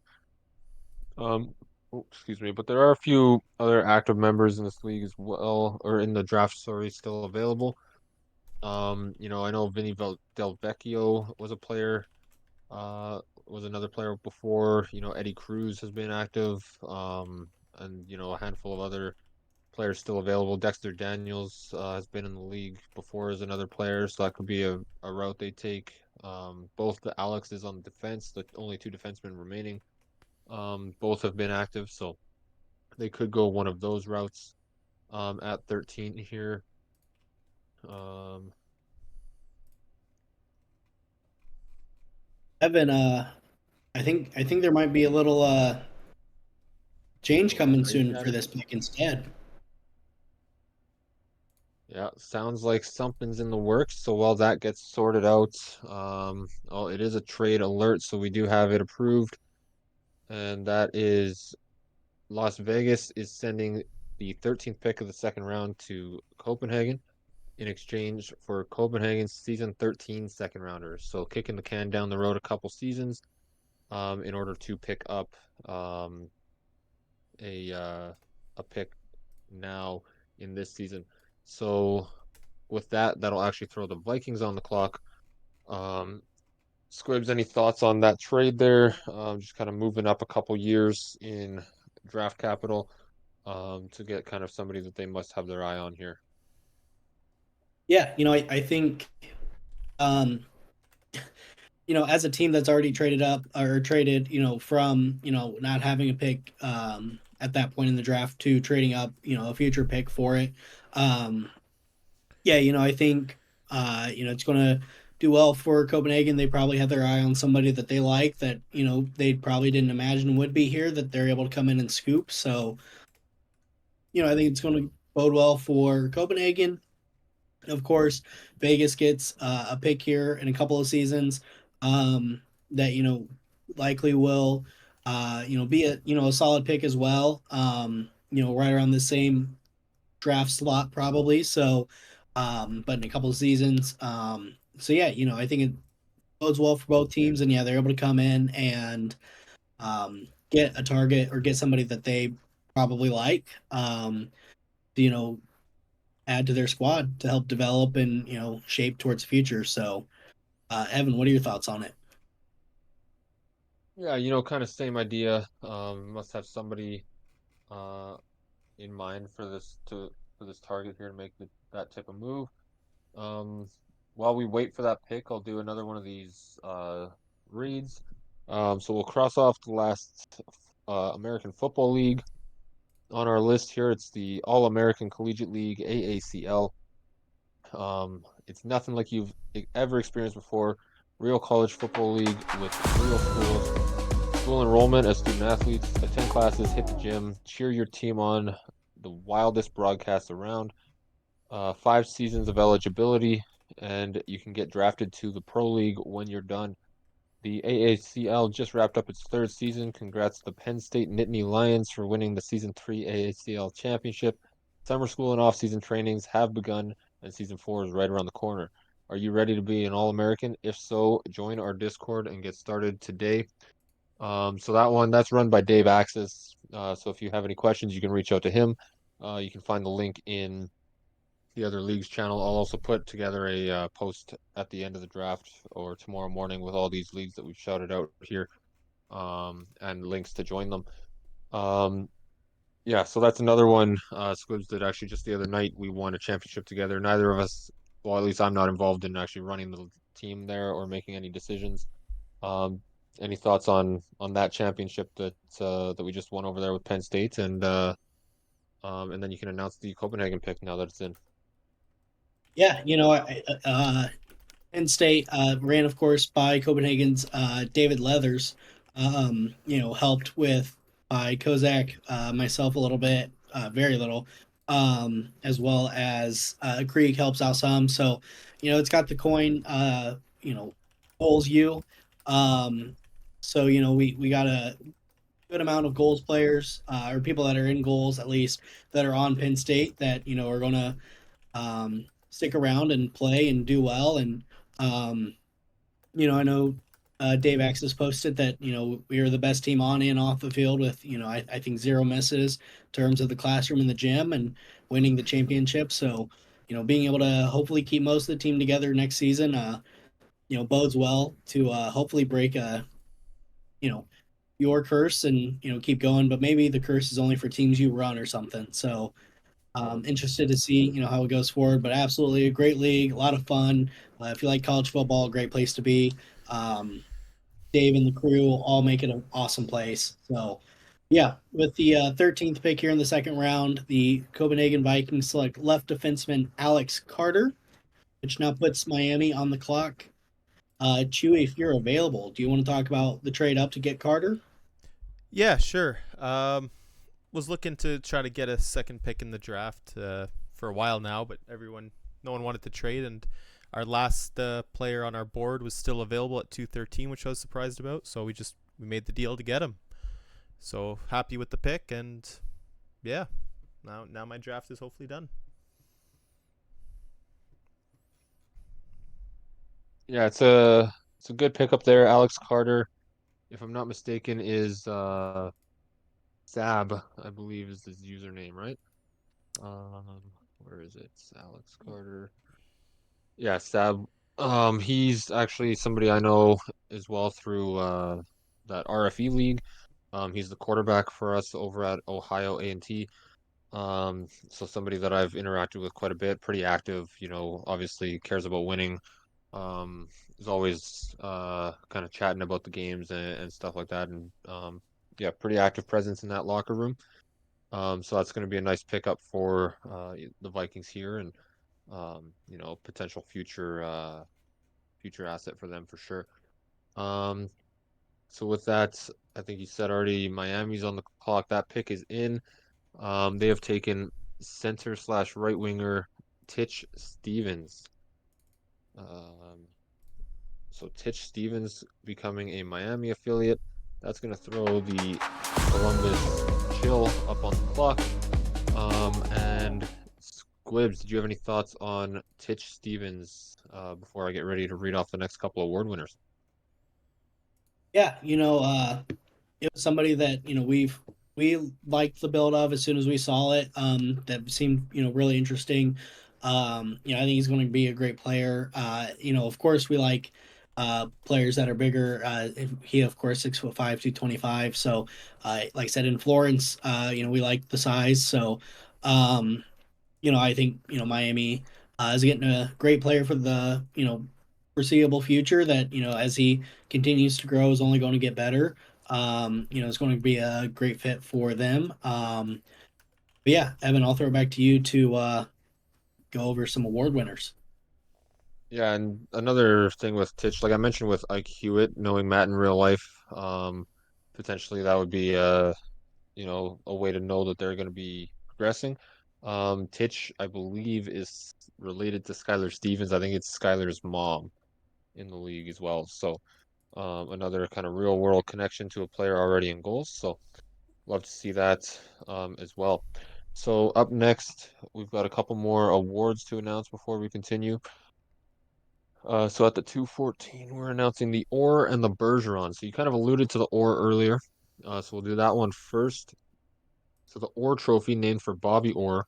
This trophy goes to the defenseman who best displays the offensive talents in the game. And this year's Orr Award winner is Donovan Defense of Alaska. So congratulations on that. Heck of a season offensively from the blue line for him. And then the Bergeron Trophy, named for, I hope this number is still accurate, 6-time Selke winner Patrice Bergeron. This trophy goes to the forward who best excels in the defensive aspects of the game. And that is Robert Cherry taking home that trophy. So congratulations on that for, exemplifying the parts of the game that are maybe less appreciated at times, don't show up on the stat sheet as much. But that's why awards like this exist, to recognize that. So heck of a season for Robert Cherry as well. So congratulations to those two award winners. Moving on next, we've got the 15th pick of the second round, going to Columbus, and that is right defenseman Alex Stain. So I believe, one of you guys may be correct me if I'm wrong, but I believe that does it for defensemen in the draft. That is correct. And that's going to throw Boston on the clock. So no more defensemen. Just be one more goalie and then forwards the rest of the way here. So yeah, Squibs, any thoughts on those last couple award winners I've read off, and Alex Stain taking home or being the last defenseman taken, going to Columbus here at pick number 35? Yeah, always a big fan of the Bergeron. Somebody that when my skater was on the ice, somebody that I love to watch. But in terms of the skater on the ice, an award that I always wanted to try to go for. Just kind of being a player that excels in hits, penalty kills, plus minus, and really kind of doing the dirty work. And vice versa for the offensive defenseman, the Bobby Orr Award. Um, just somebody that excels offensively at a more defensive minded position. Um, so putting value into those positions and those archetypes that might not get the traditional love in terms of the OV or the Messier awards and such. So I think winning those awards, of course, a little bit more subjective than just the pure stats ones. But I think they do a very important part in terms of Stain. Looks like a very solid build, seems like a good guy or gal that I think will do well in Columbus. Columbus, of course, trading a defenseman this offseason in terms of Teixeira over to Florence. So being able to kind of stock their cupboard a little bit more, grab another defenseman here in this draft to add to their prospect pool. I think it's going to just continue to bode well. Evan, back to you. Yeah, no, well said. Yeah, anytime you see a team kind of trade out somebody and then pick somebody of a similar position, it's almost like they're kind of just pushing things down the road a little bit, picking up a younger player through that process. So nice pickup there from us. And then here with Boston on the clock for 2 picks, we'll go ahead and announce both back to back here. So at 36, the Boston Buccaneers select Namie McNamerson, goaltender. And at number 37, they select right winger Dexter Daniels. So a couple picks there, a couple active members, both people who have had players in the league in the past. Mooney's obviously been in the minors for a handful of seasons as a goaltender. Hopefully excited to now see their chance to move up the ranks into the pro level. I believe the highest overall goaltender in the minors as well. So congrats to Namie for that selection, and then Dexter Daniels obviously is somebody who's been in the league a couple of times, Wildfire Micro, and he did submit a write up here. A few players that submitted write ups I didn't get to reading off. This one, Dexter Daniels, is from a small town in Minnesota and got into hockey from a young age. He's also totally not the same Dexter known as Dexter Morgan. Nope, totally different guy. Seems a little sus there, but Squibs, any thoughts on those two picks for Boston as we see the Tropics up on the clock? Before you guys talk about that, there's been a trade for the pick on the clock, so we should talk about that. Yeah, just seeing that now here. So I'll go ahead and announce that trade, and then we'll kick it over to the new team on the clock. So Honolulu has traded the 18th pick of the second round and the fifth pick of the round to Florence in exchange for a season 12 San Diego second and a conditional season 12 Florence third. So that's the trade. So a couple picks in this draft for a couple picks down the road. Seeing Florence go up on the clock now. So I'd imagine Squid might be dealing with that side of things. So I won't make him talk about those last couple picks. No, I'm good to talk about it if you'd like. Trevor takes care of the draft for me, so I don't have to, so I can focus on you, baby. Must be nice. Yeah, no, you're good. Yeah, go ahead. Talk about the trade or the picks or whatever you want. Yeah, with Namie McNamerson, of course, second player here. I want to say, if I remember correctly, not satisfied was their first player. McNamerson, of course, being the highest rated goalie in terms of overall in the minors. So being able to come in straight to the pros, I think it's going to bode well for Boston. Of course, Mason Stonewall finishing his career there, retiring this offseason. So I think it bodes well that, Alistair Reed, of course, is now back with Boston via trade from Las Vegas. So, I think he's going to be able to help McNamerson in terms of progressions and such. And, I feel like that Alistair Reed guy is a pretty all right individual. So, I think they're going to do well. And same thing with Daniels. I think they're going to, really kind of be able to, build and progress and go from there. And, bode well for Boston's future long term. And in terms of the trade itself, we saw that, Bobby had mentioned that pick was on the clock, and we little eager. When you only have one draft, or when you only have one pick at the very end of the draft, you kind of get a little antsy sitting around waiting the entire time. So you end up making some moves and traded up to try to get somebody. So Evan, back to you. Yeah, absolutely makes a ton of sense.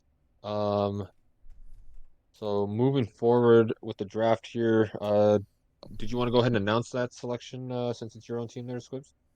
Yeah, with the 18th pick of the second round, the Florence Firebirds select left wing sniper Eddie Cruz, which now puts Alaska onto the clock. Evan, you want to talk about Cruz? Yeah, sure thing. So Eddie Cruz, like you said, left wing sniper, 6'1", 200 pounds.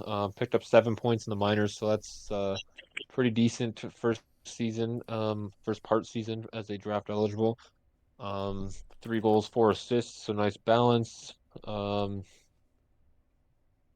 Yeah, nice pickup. I think they know somebody in the league and is somebody fairly active anyway. So nice addition to your collection there.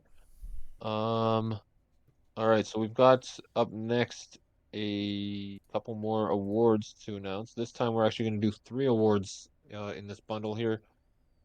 Um, and then then we'll keep going with the draft here. So up first, we're going to do the Tortorella trophy, which is, let's get the actual wording of it. So named after notorious hothead but great coach John Tortorella, this trophy is awarded to the coach of the year for the pros. And this is actually our very own co-host here, Squibs of Florence. So congratulations to you on that. We'll get your comments here in a second, after I announce these next 2 awards. But congrats to Squibs for that one. The Sommer Trophy is named after the winningest coach in AHL history, Roy Sommer. This award goes to the Coach of the Year in the minors, and that is Nikolai Redding of Montreal. Just came off a championship as well. Obviously, this award is regular season only, but capped it off with a championship as well.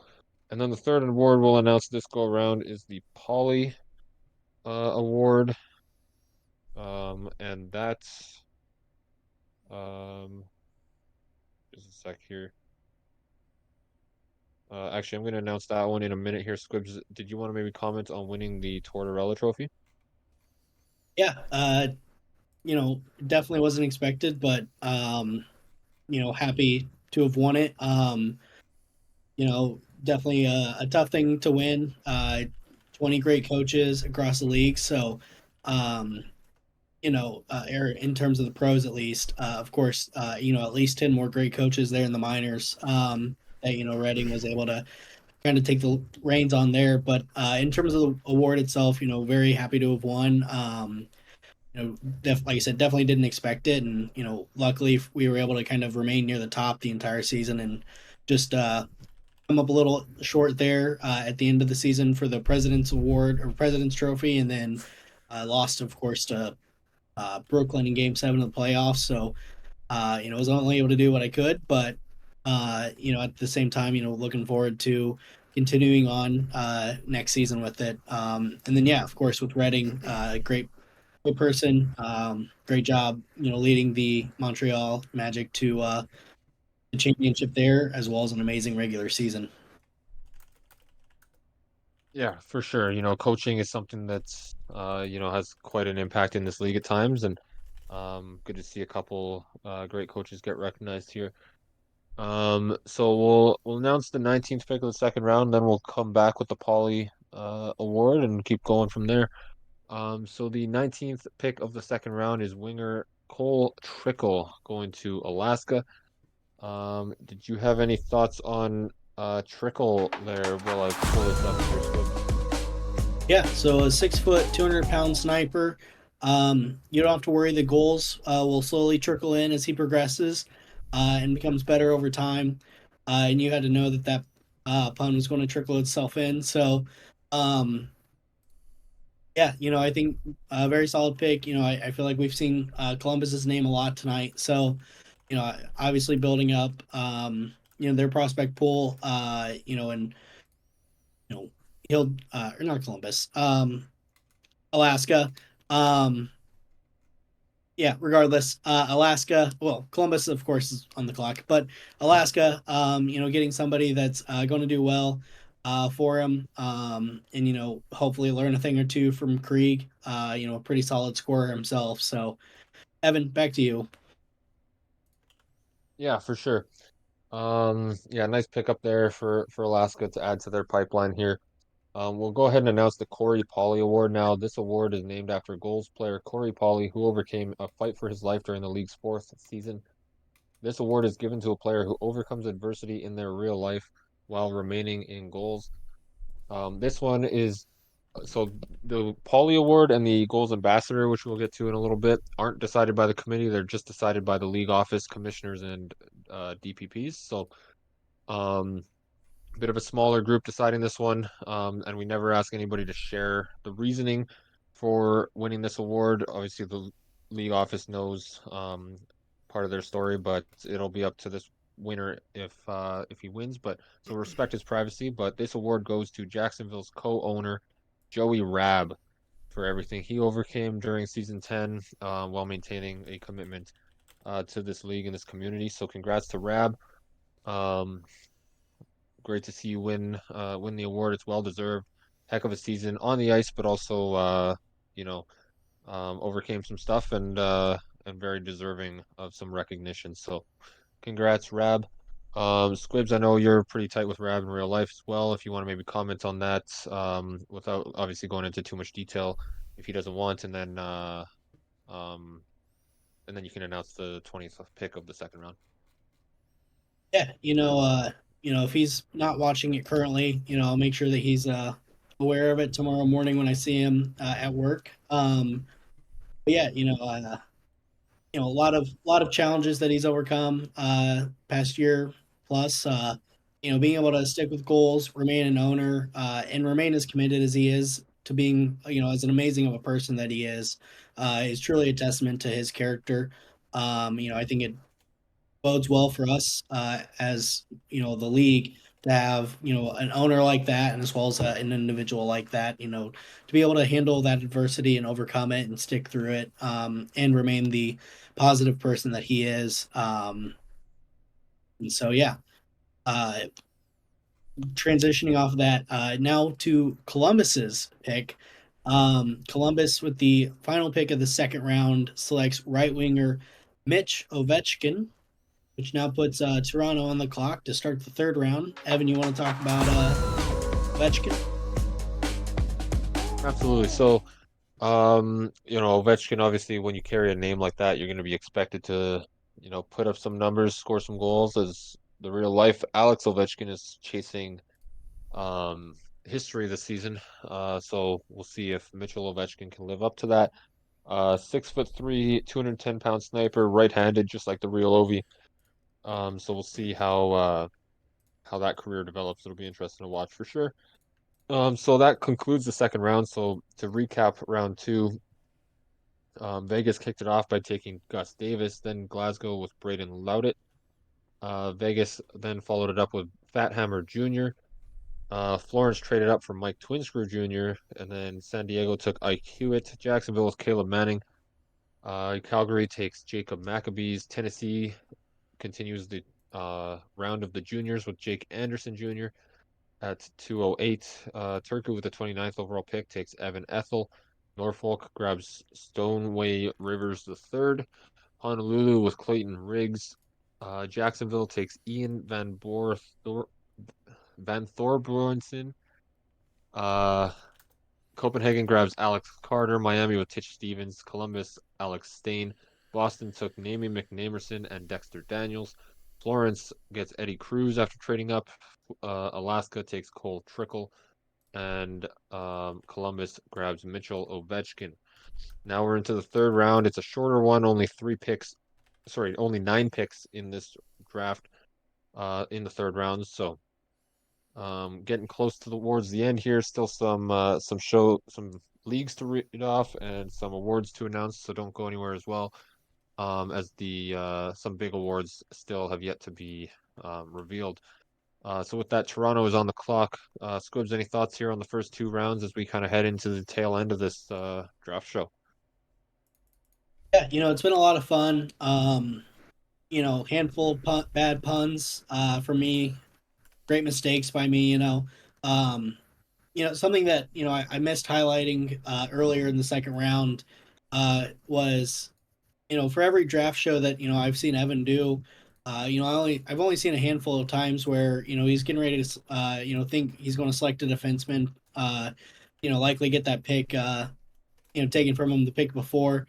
I had to imagine he was sitting on Jake Anderson Jr. there, and for Tennessee to rip him right beforehand. Of course, referencing back to Carl Sylvester, whichever draft that was that Jacksonville took him.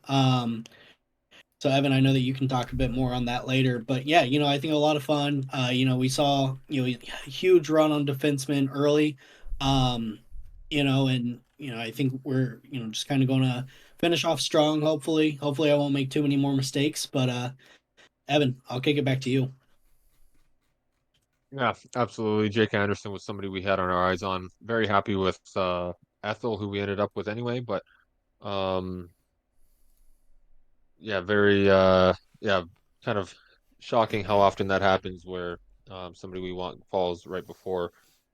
I kind of figured it would happen with how the defensive run was going, but still stung a little bit.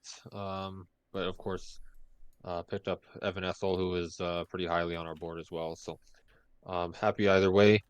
With the first pick of the third round, the Toronto Trappers took Nonchalant Dreadhead, and that's going to throw Glasgow up on the board. Squibs, did you want to maybe talk about Nonchalant?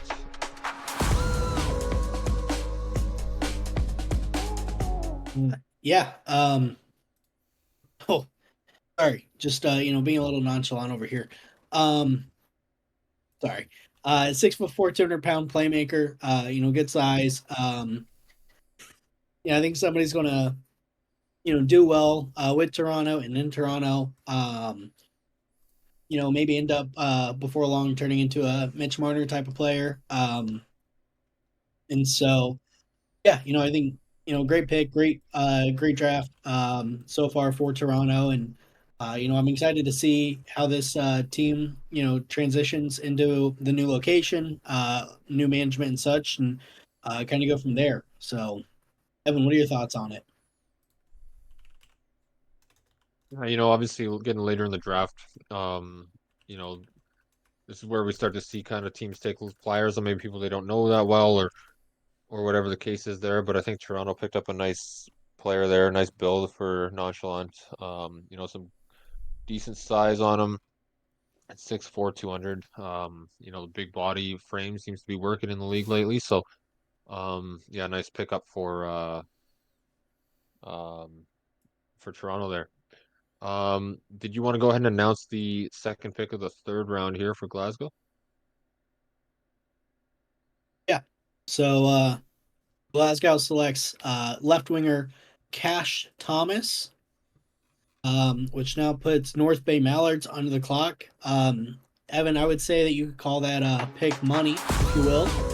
Um, Guy that's been around since week one, of course, of the last season. 6 foot, 195 pound, left-handed sniper. Yeah, once again, really solid build. Um, if I'm not mistaken, might be one of North Bay's, if not North Bay's first pick of the draft. Um, Yeah.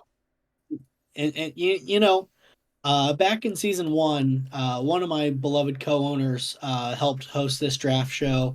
Um, and when he really struggled at times to say stuff about certain players, um, he leaned on one phrase more than any other.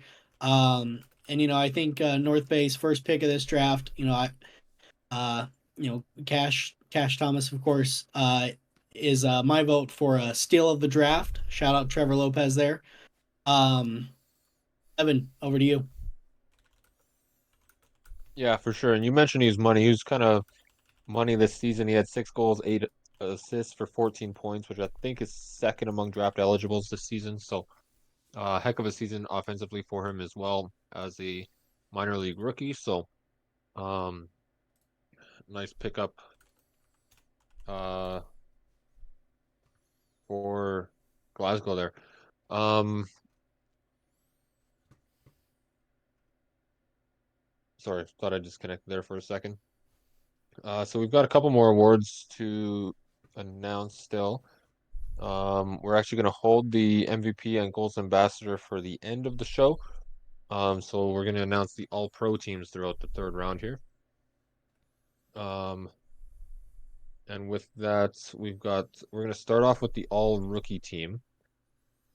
So let me just read off the description of what the All-Pros are real quick here. So an All-Pro is a list of players selected as some of the best at their position. This list is selected following the season and consists of the best player at each position who did not win an award or an All-Star selection. So we have two pro teams, one per conference, and then a rookie team. So the all-rookie team consisted of at center, Tyler Hunt of Miami. At wing, we had Kari Markkanen of Copenhagen and Terry Tupacs from Jacksonville. On defense, Walter White from Rome and Hera Supreme of Miami. And then in goal was Rock Solid of San Diego. So congratulations to all of those players on fantastic rookie seasons. And well-deserved recognition there.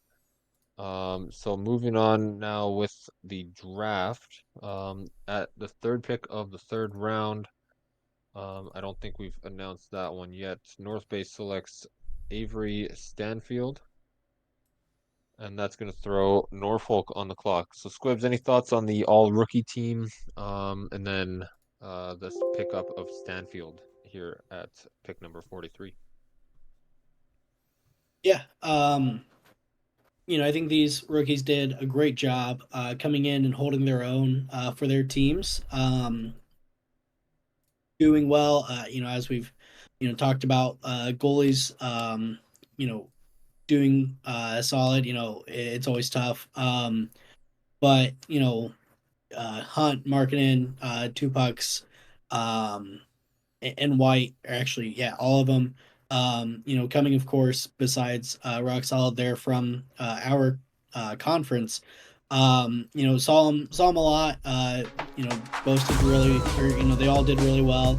And I think going to do a great job. Continuing on, moving forward, and I know personally, Marketing is definitely a guy that scares me a lot. Just the amount of work that he had across the board this past season was very impressive for a rookie that uh, spent a lot of time on the lower lines. So yeah, Evan.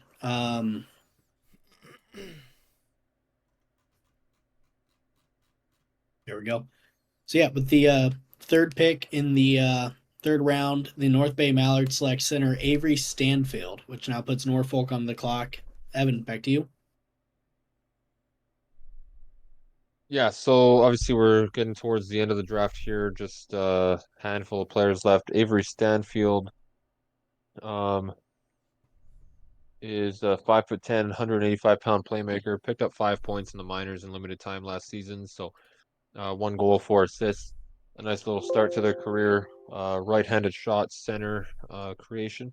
And we talked about it a lot in earlier seasons. Now with these prospects not being going pro right away, it's not such a big factor, I guess. But when it comes to positional need, if you look at a playmaker, they typically start with a bit higher faceoffs than some of the other archetypes. So, when you're picking a center, going with somebody who's got that playmaking background, is always a safe bet for sure. So nice pickup there for North Bay with their first and I think last pick, barring any trades. And with the next pick, Norfolk selects left winger Logan Maybe. And I wonder if Squibs has any puns here. Maybe we'll see them in a minute. And that's going to throw Florence on the clock for back-to-back picks here. Squibs, any thoughts on the pick of Logan Maybe as we kind of get towards the end of the draft here before I announce the next All-Pro team? Maybe I will, maybe I won't. Maybe my puns will regenerate like Wolverine, but I couldn't really tell you if I have any puns for Logan maybe here. Hope I did well enough there. Yeah, no. Seemingly, I'd say maybe it's a good pick, but I couldn't josh around with that. I feel like it's a great pick for Norfolk. And as Parker takes over, he's going to slowly make the team. How he sees it and how he wants to build his team. I think that's going to be great for him. But yeah, in terms of where Florence might go, if I had to take a strong guess, I'm going to guess they go a forward here. Considering that might be the only thing on the board, but who knows? Evan. Yeah, so we've got before we announce the next picks, we're going to go ahead and do the All-Pro team from the Rocket Conference. So at center is CJ Beamer from Alaska. On the wing, Big Heart the third from Columbus. On the other wing, Chris Lee from Alaska. On the blue line, you got Albert Biggin from Tennessee and Jason Mackay from Las Vegas. And in goal is Taz von Wolfswinkel from Toronto, or was Sapporo at the time of the season. So congratulations to those players on being named All Pros within their conference. Heck of a season for all of them as well. And Squibs, I'll kick it to you if you want to go ahead and announce your team's picks. Yep. So with the fifth pick of the third round, Florence Firebirds select right winger Scott Jackson. And with the sixth pick, the Florence Firebirds select center Vinny Delvechko. I'm sorry, Vinny. I'm sorry that you ordered this. What's that? Probably Del Vecchio. Sure. I'm sorry that your owner doesn't know how to pronounce your name, but give him time. That's my advice for you. Give him time. Work with him. He'll figure it out eventually. Probably not, but he'll try. At least it's not as bad as the Betsy McGee mistake a couple of seasons ago. However, we'll go ahead and put Albuquerque Pharaohs on the clock. Evan, you want to talk about Scott or Vinny? Yes, for sure. So Scott Jackson is sniper, 5'9", buck 78, 4 assists last season. Kind of bucks that Florence trend of the big bodies, picking up a smaller forward here. And then Vinny Del Vecchio, the second Vinny picked in this draft, another sniper, another smallish build at 5'11", buck 85. Didn't play in the draft or didn't play in the minors last season, so another newer creation there. But we've seen small snipers succeed in this league before, and I think that both of those guys have that capability, obviously. So we'll just see how they fit in with Florence. I don't think you'll be able to see them on the bench when all the players stand up after a goal or something like that. But they got a bit of time to beef up before they hit the pro ranks for you anyway. So I'm going to do another read off for one of the leagues here, and then we'll move on to the seventh pick of the third round and keep trucking from there. So this one, we got the Simulation Soccer Federation. So SSF League Season 3, a new era of soccer management. Season 3 is all about giving club owners full control and flexibility, letting you shape your team's future. Whether you focus on AI players, human talent, or a mix of both, you have the creative freedom to build a championship caliber team. Create and manage your own club or join as a player.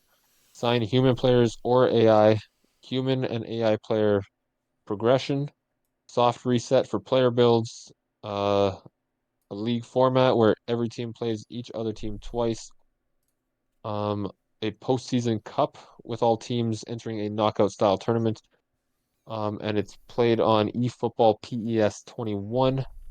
They're simulated, so you don't need the game to participate.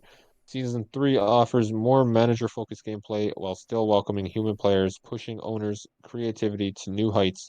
Your team, your rules. How will you shape your path to victory?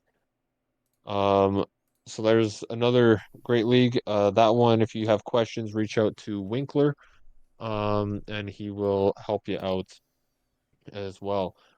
Squibs, actually, I don't even know if it's in yet. Did you want to go ahead and announce the Albuquerque pick if it's been submitted? It has been submitted. With the seventh pick of the third round, the Albuquerque Pharaohs select right wing playmaker Kenny Evans, which now will put Tennessee onto the clock. Evan, you want to talk about Kenny here? Yeah, so Kenny Evans, I believe I've seen him a little bit active at times here. He's a playmaker, 5'11", buck 91. So not a huge frame on him, but not too small either. I think it's a nice pickup here for Albuquerque. Can never have too many playmakers in your system waiting in the wings. So a nice pick there for the Pharaohs. And with that, I'm gonna go ahead and announce the final All-Pro team, which will be the All-Pro team from the Rocket Conference. So sorry, from the Mr. Hockey Conference. We already did the Rocket. So Bo Diddle from Florence at center. On the wings, it's Rock Steele from Brooklyn and Adam Banks from Jacksonville. On the blue line, it's Robert Garrett Jr. from Jacksonville and Mike Mello from Boston. And in net is Turku's goaltender Brendan Barbeau. So congratulations to those 6 players. A fantastic season. Congrats to all the all pros and award winners. We've got 2 more award winners to reveal here in a little bit. We'll do when the draft is fully complete. So yeah, any thoughts on those all pros here, Squibs? And if you wanted to go ahead and announce the final couple picks here. Yeah, some very deserving players. You know, all of them, great teams. All of them, of course, playoff teams here. Really helped kind of promote or propel those teams to their to the spots they were in. Especially that Barbo guy. Really have to help his team out. A lot. Just messing around. Turku's awesome. But yeah, as a whole, a lot of these guys we've seen their names for a while now in this league. So, I think, yeah, like I said, great guys, great play on the ice. And we'll probably look to try to win an award next season. And continue on their great careers. Absolutely. Yeah, so with the 48th overall selection, Tennessee selects Tyrone Rocket, a right winger sniper, and then that'll leave the 49th selection, the final pick of the draft. We'll go ahead and announce that for Miami as Bill McGee, left winger, heading over to Miami's program. So just final couple picks here. Newer creations. Tyrone Rocket is, 5'10", 210-pound, right-handed sniper. Didn't play in the minors. Again, like I said, a couple new creations here. Obviously, as is usually the case with the last picks in the draft, pardon me. And then Bill McGee, right-handed sniper as well, 5'7", 219, so on the shorter side, but got some weight behind him for sure. Squibs, any thoughts here on these last couple players before we get to the final read-offs and awards to announce? Yeah, I heard Tyrone's shot is an absolute rocket when he shoots it. But yeah, no, overall, some great players picked here at the end. Hopefully will bode well for their teams, as we progress through next season. And eventually find their ways to the pros. But in the meantime, make the most of it while they're in the minors and, tear it up as best as they can. So, Evan, back to you. Yeah, so we've got 2 more read-offs to read, so I'll read those quickly, and then we'll get into the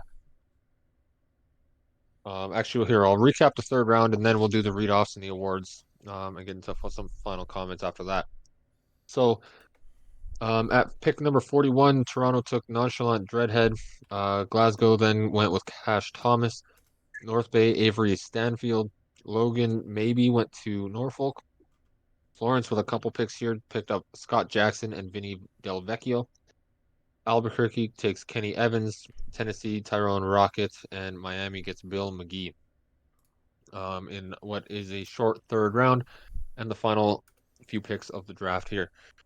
All right, so we've got a couple more reads to finish off here. So the Project Sports umbrella of leagues features a wide variety of sports in different sim leagues. Both founders just went through big moves, but are back and ready to get the leagues rolling again. Project FC is a soccer league that will be opening up new creation spots tomorrow. And Savile, also falling under Project Sports now, will reopen its doors in the near future with 2 more exciting new projects on the horizon as well. Stay tuned for announcements. If you need more information, reach out to Trunan or myself. And then the last one we have here is the Yawn Basketball League. Attention sports fans, if you thrive on competition, the YBL has exciting news for you. The YBL, a premier NBA 2K25 simulation league, is gearing up for its Season 4 launch, making it the perfect time to jump in and create your own player. Whether you want to start fresh as a rookie or step in as an experienced veteran, the YBL lets you shape your own career path. And here, no player is left out. Every character created will get their time to shine on the court. Our community is all about growth, fun, and fierce competition. Like Gohls, we feature custom teams, including the Bronx Bluebirds, Fresno Flamingos, and Anchorage Freeze, just to name a few. New to basketball or NBA 2K, no problem. The YBL offers pre-made templates so you can design your player to follow in the footsteps of your basketball idols. For any questions or to learn more, feel free to reach out to Jamala Kotkaniemi or Eris Fleury on the Goals Discord server. Can't wait to welcome new faces and see you out there for an exciting Season 4.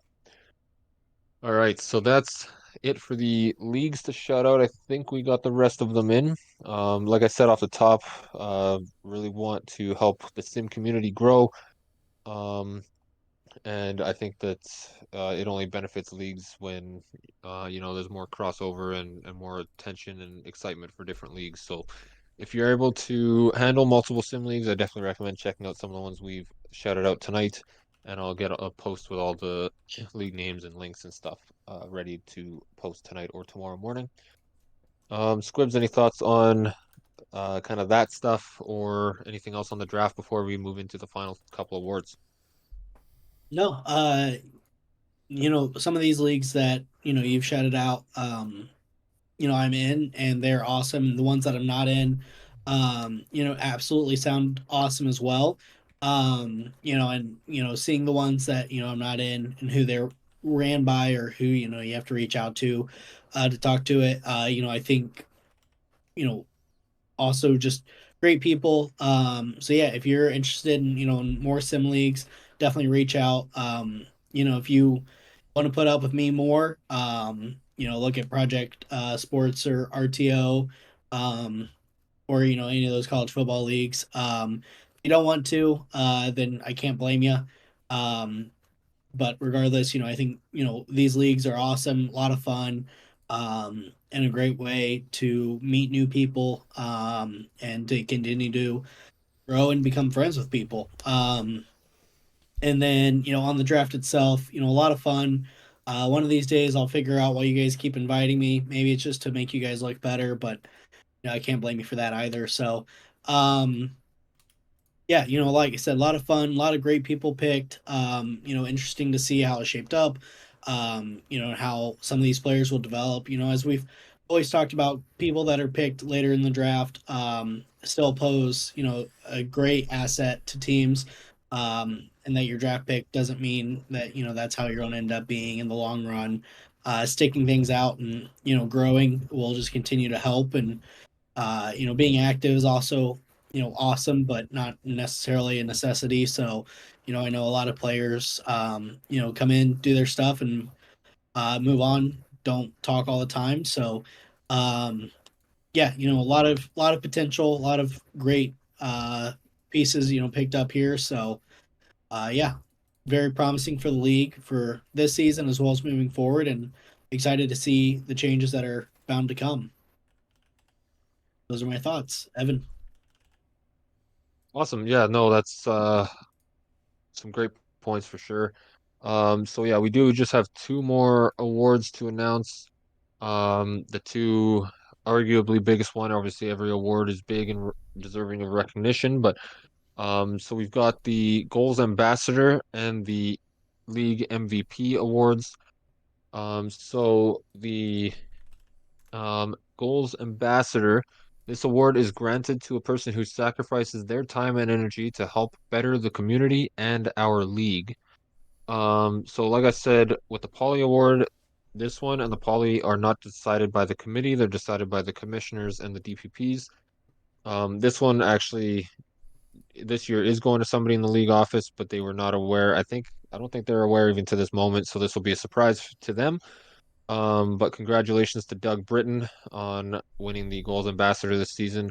Put in a ton of work on progressions. He hit 100 games streamed this season for the first time in his streaming career on top of all the work he already does with rosters and stats and progressions. And then obviously is a huge reason why we're going to be able to switch to NHL 25 for the upcoming season when the original plan was to do that in season 12. So he put in a ton of work on the back end of season 11 set up for NHL 25 in addition to, like I said, hitting triple digits in games streamed this season, and all the other work that he does. So, huge shout out to Doug. Very well deserved for everything that you do behind the scenes for the league.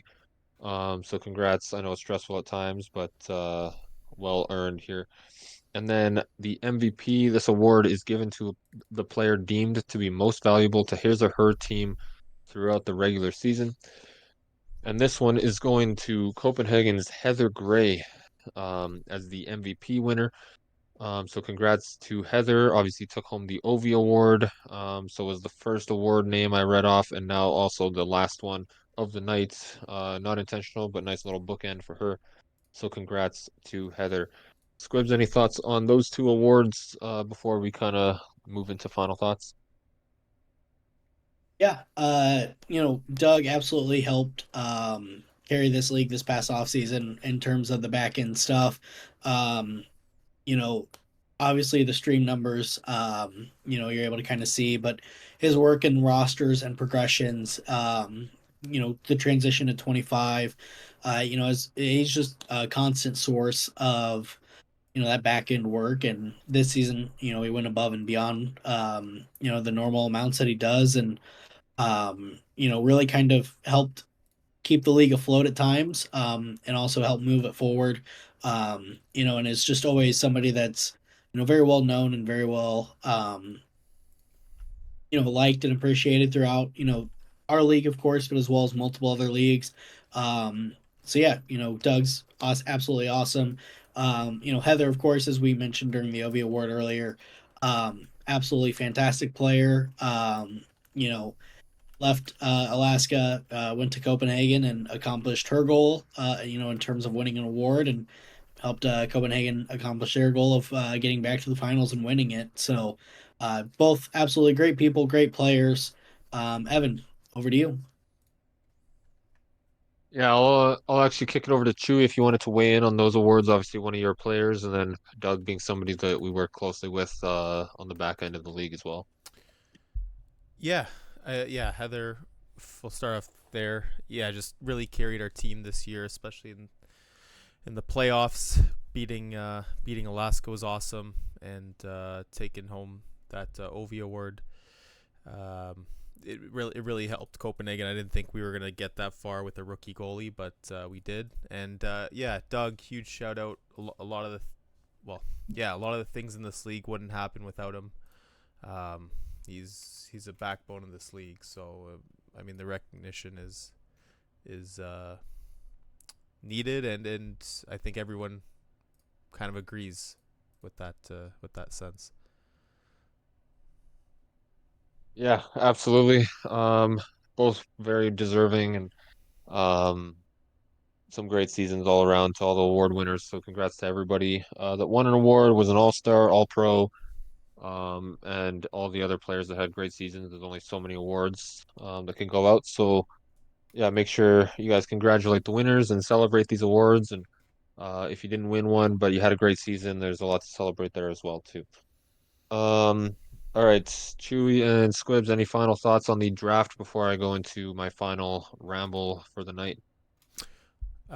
Squibs took 34 water shots tonight, if anyone was counting. His face is so red from all that water. So good job, everybody. Thank you for making sure Squibs was drinking. Turn that water into wine. All right. Yeah, so if there's nothing else from you two, um, just some final kind of thank yous to everybody that makes this league possible and this night possible, for what I believe is the best live draft production in sim sports. So, thank you first off to Chewy and Squibs for your time co-hosting with me tonight. Um, to Chewie, obviously, for all the behind the scenes work with the production, plus all the sheets work and everything else he does behind the scenes for the league. And then to also put together this league or this draft show production. Kari Markkinen, again, I shouted out at the top. His graphics work came in again for this draft show. So much appreciated there. Thank you to all the prospects for taking part in the league. Obviously, we wouldn't have a draft if there weren't prospects to pick. So thanks for joining the league. I hope you're all enjoying it. I hope you enjoyed this draft show.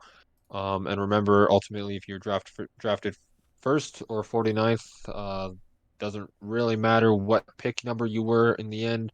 So don't worry if you were a late pick. But congratulations to all of you for being drafted this season. Thanks to all the team owners and GMs for all the work you guys do putting together your teams, running your teams, keeping them engaged, and helping the league with various tasks around the league, whether that's stats, rosters, or just helping vote on important topics in the round table. Thanks to Matt for helping behind the scenes tonight on draft night, posting the award winners in the league alerts after we announced them. And I think he was also working on assigning roles as the draft went along as well, and maybe some other stuff I'm forgetting. Anyone else who did behind the scenes work on draft night too that I might be forgetting, thank you for that. Big shout Thanks out to to the Evan, other because commission. it'd be weird to thank himself, but thank you, Evan, for helping host the draft another year.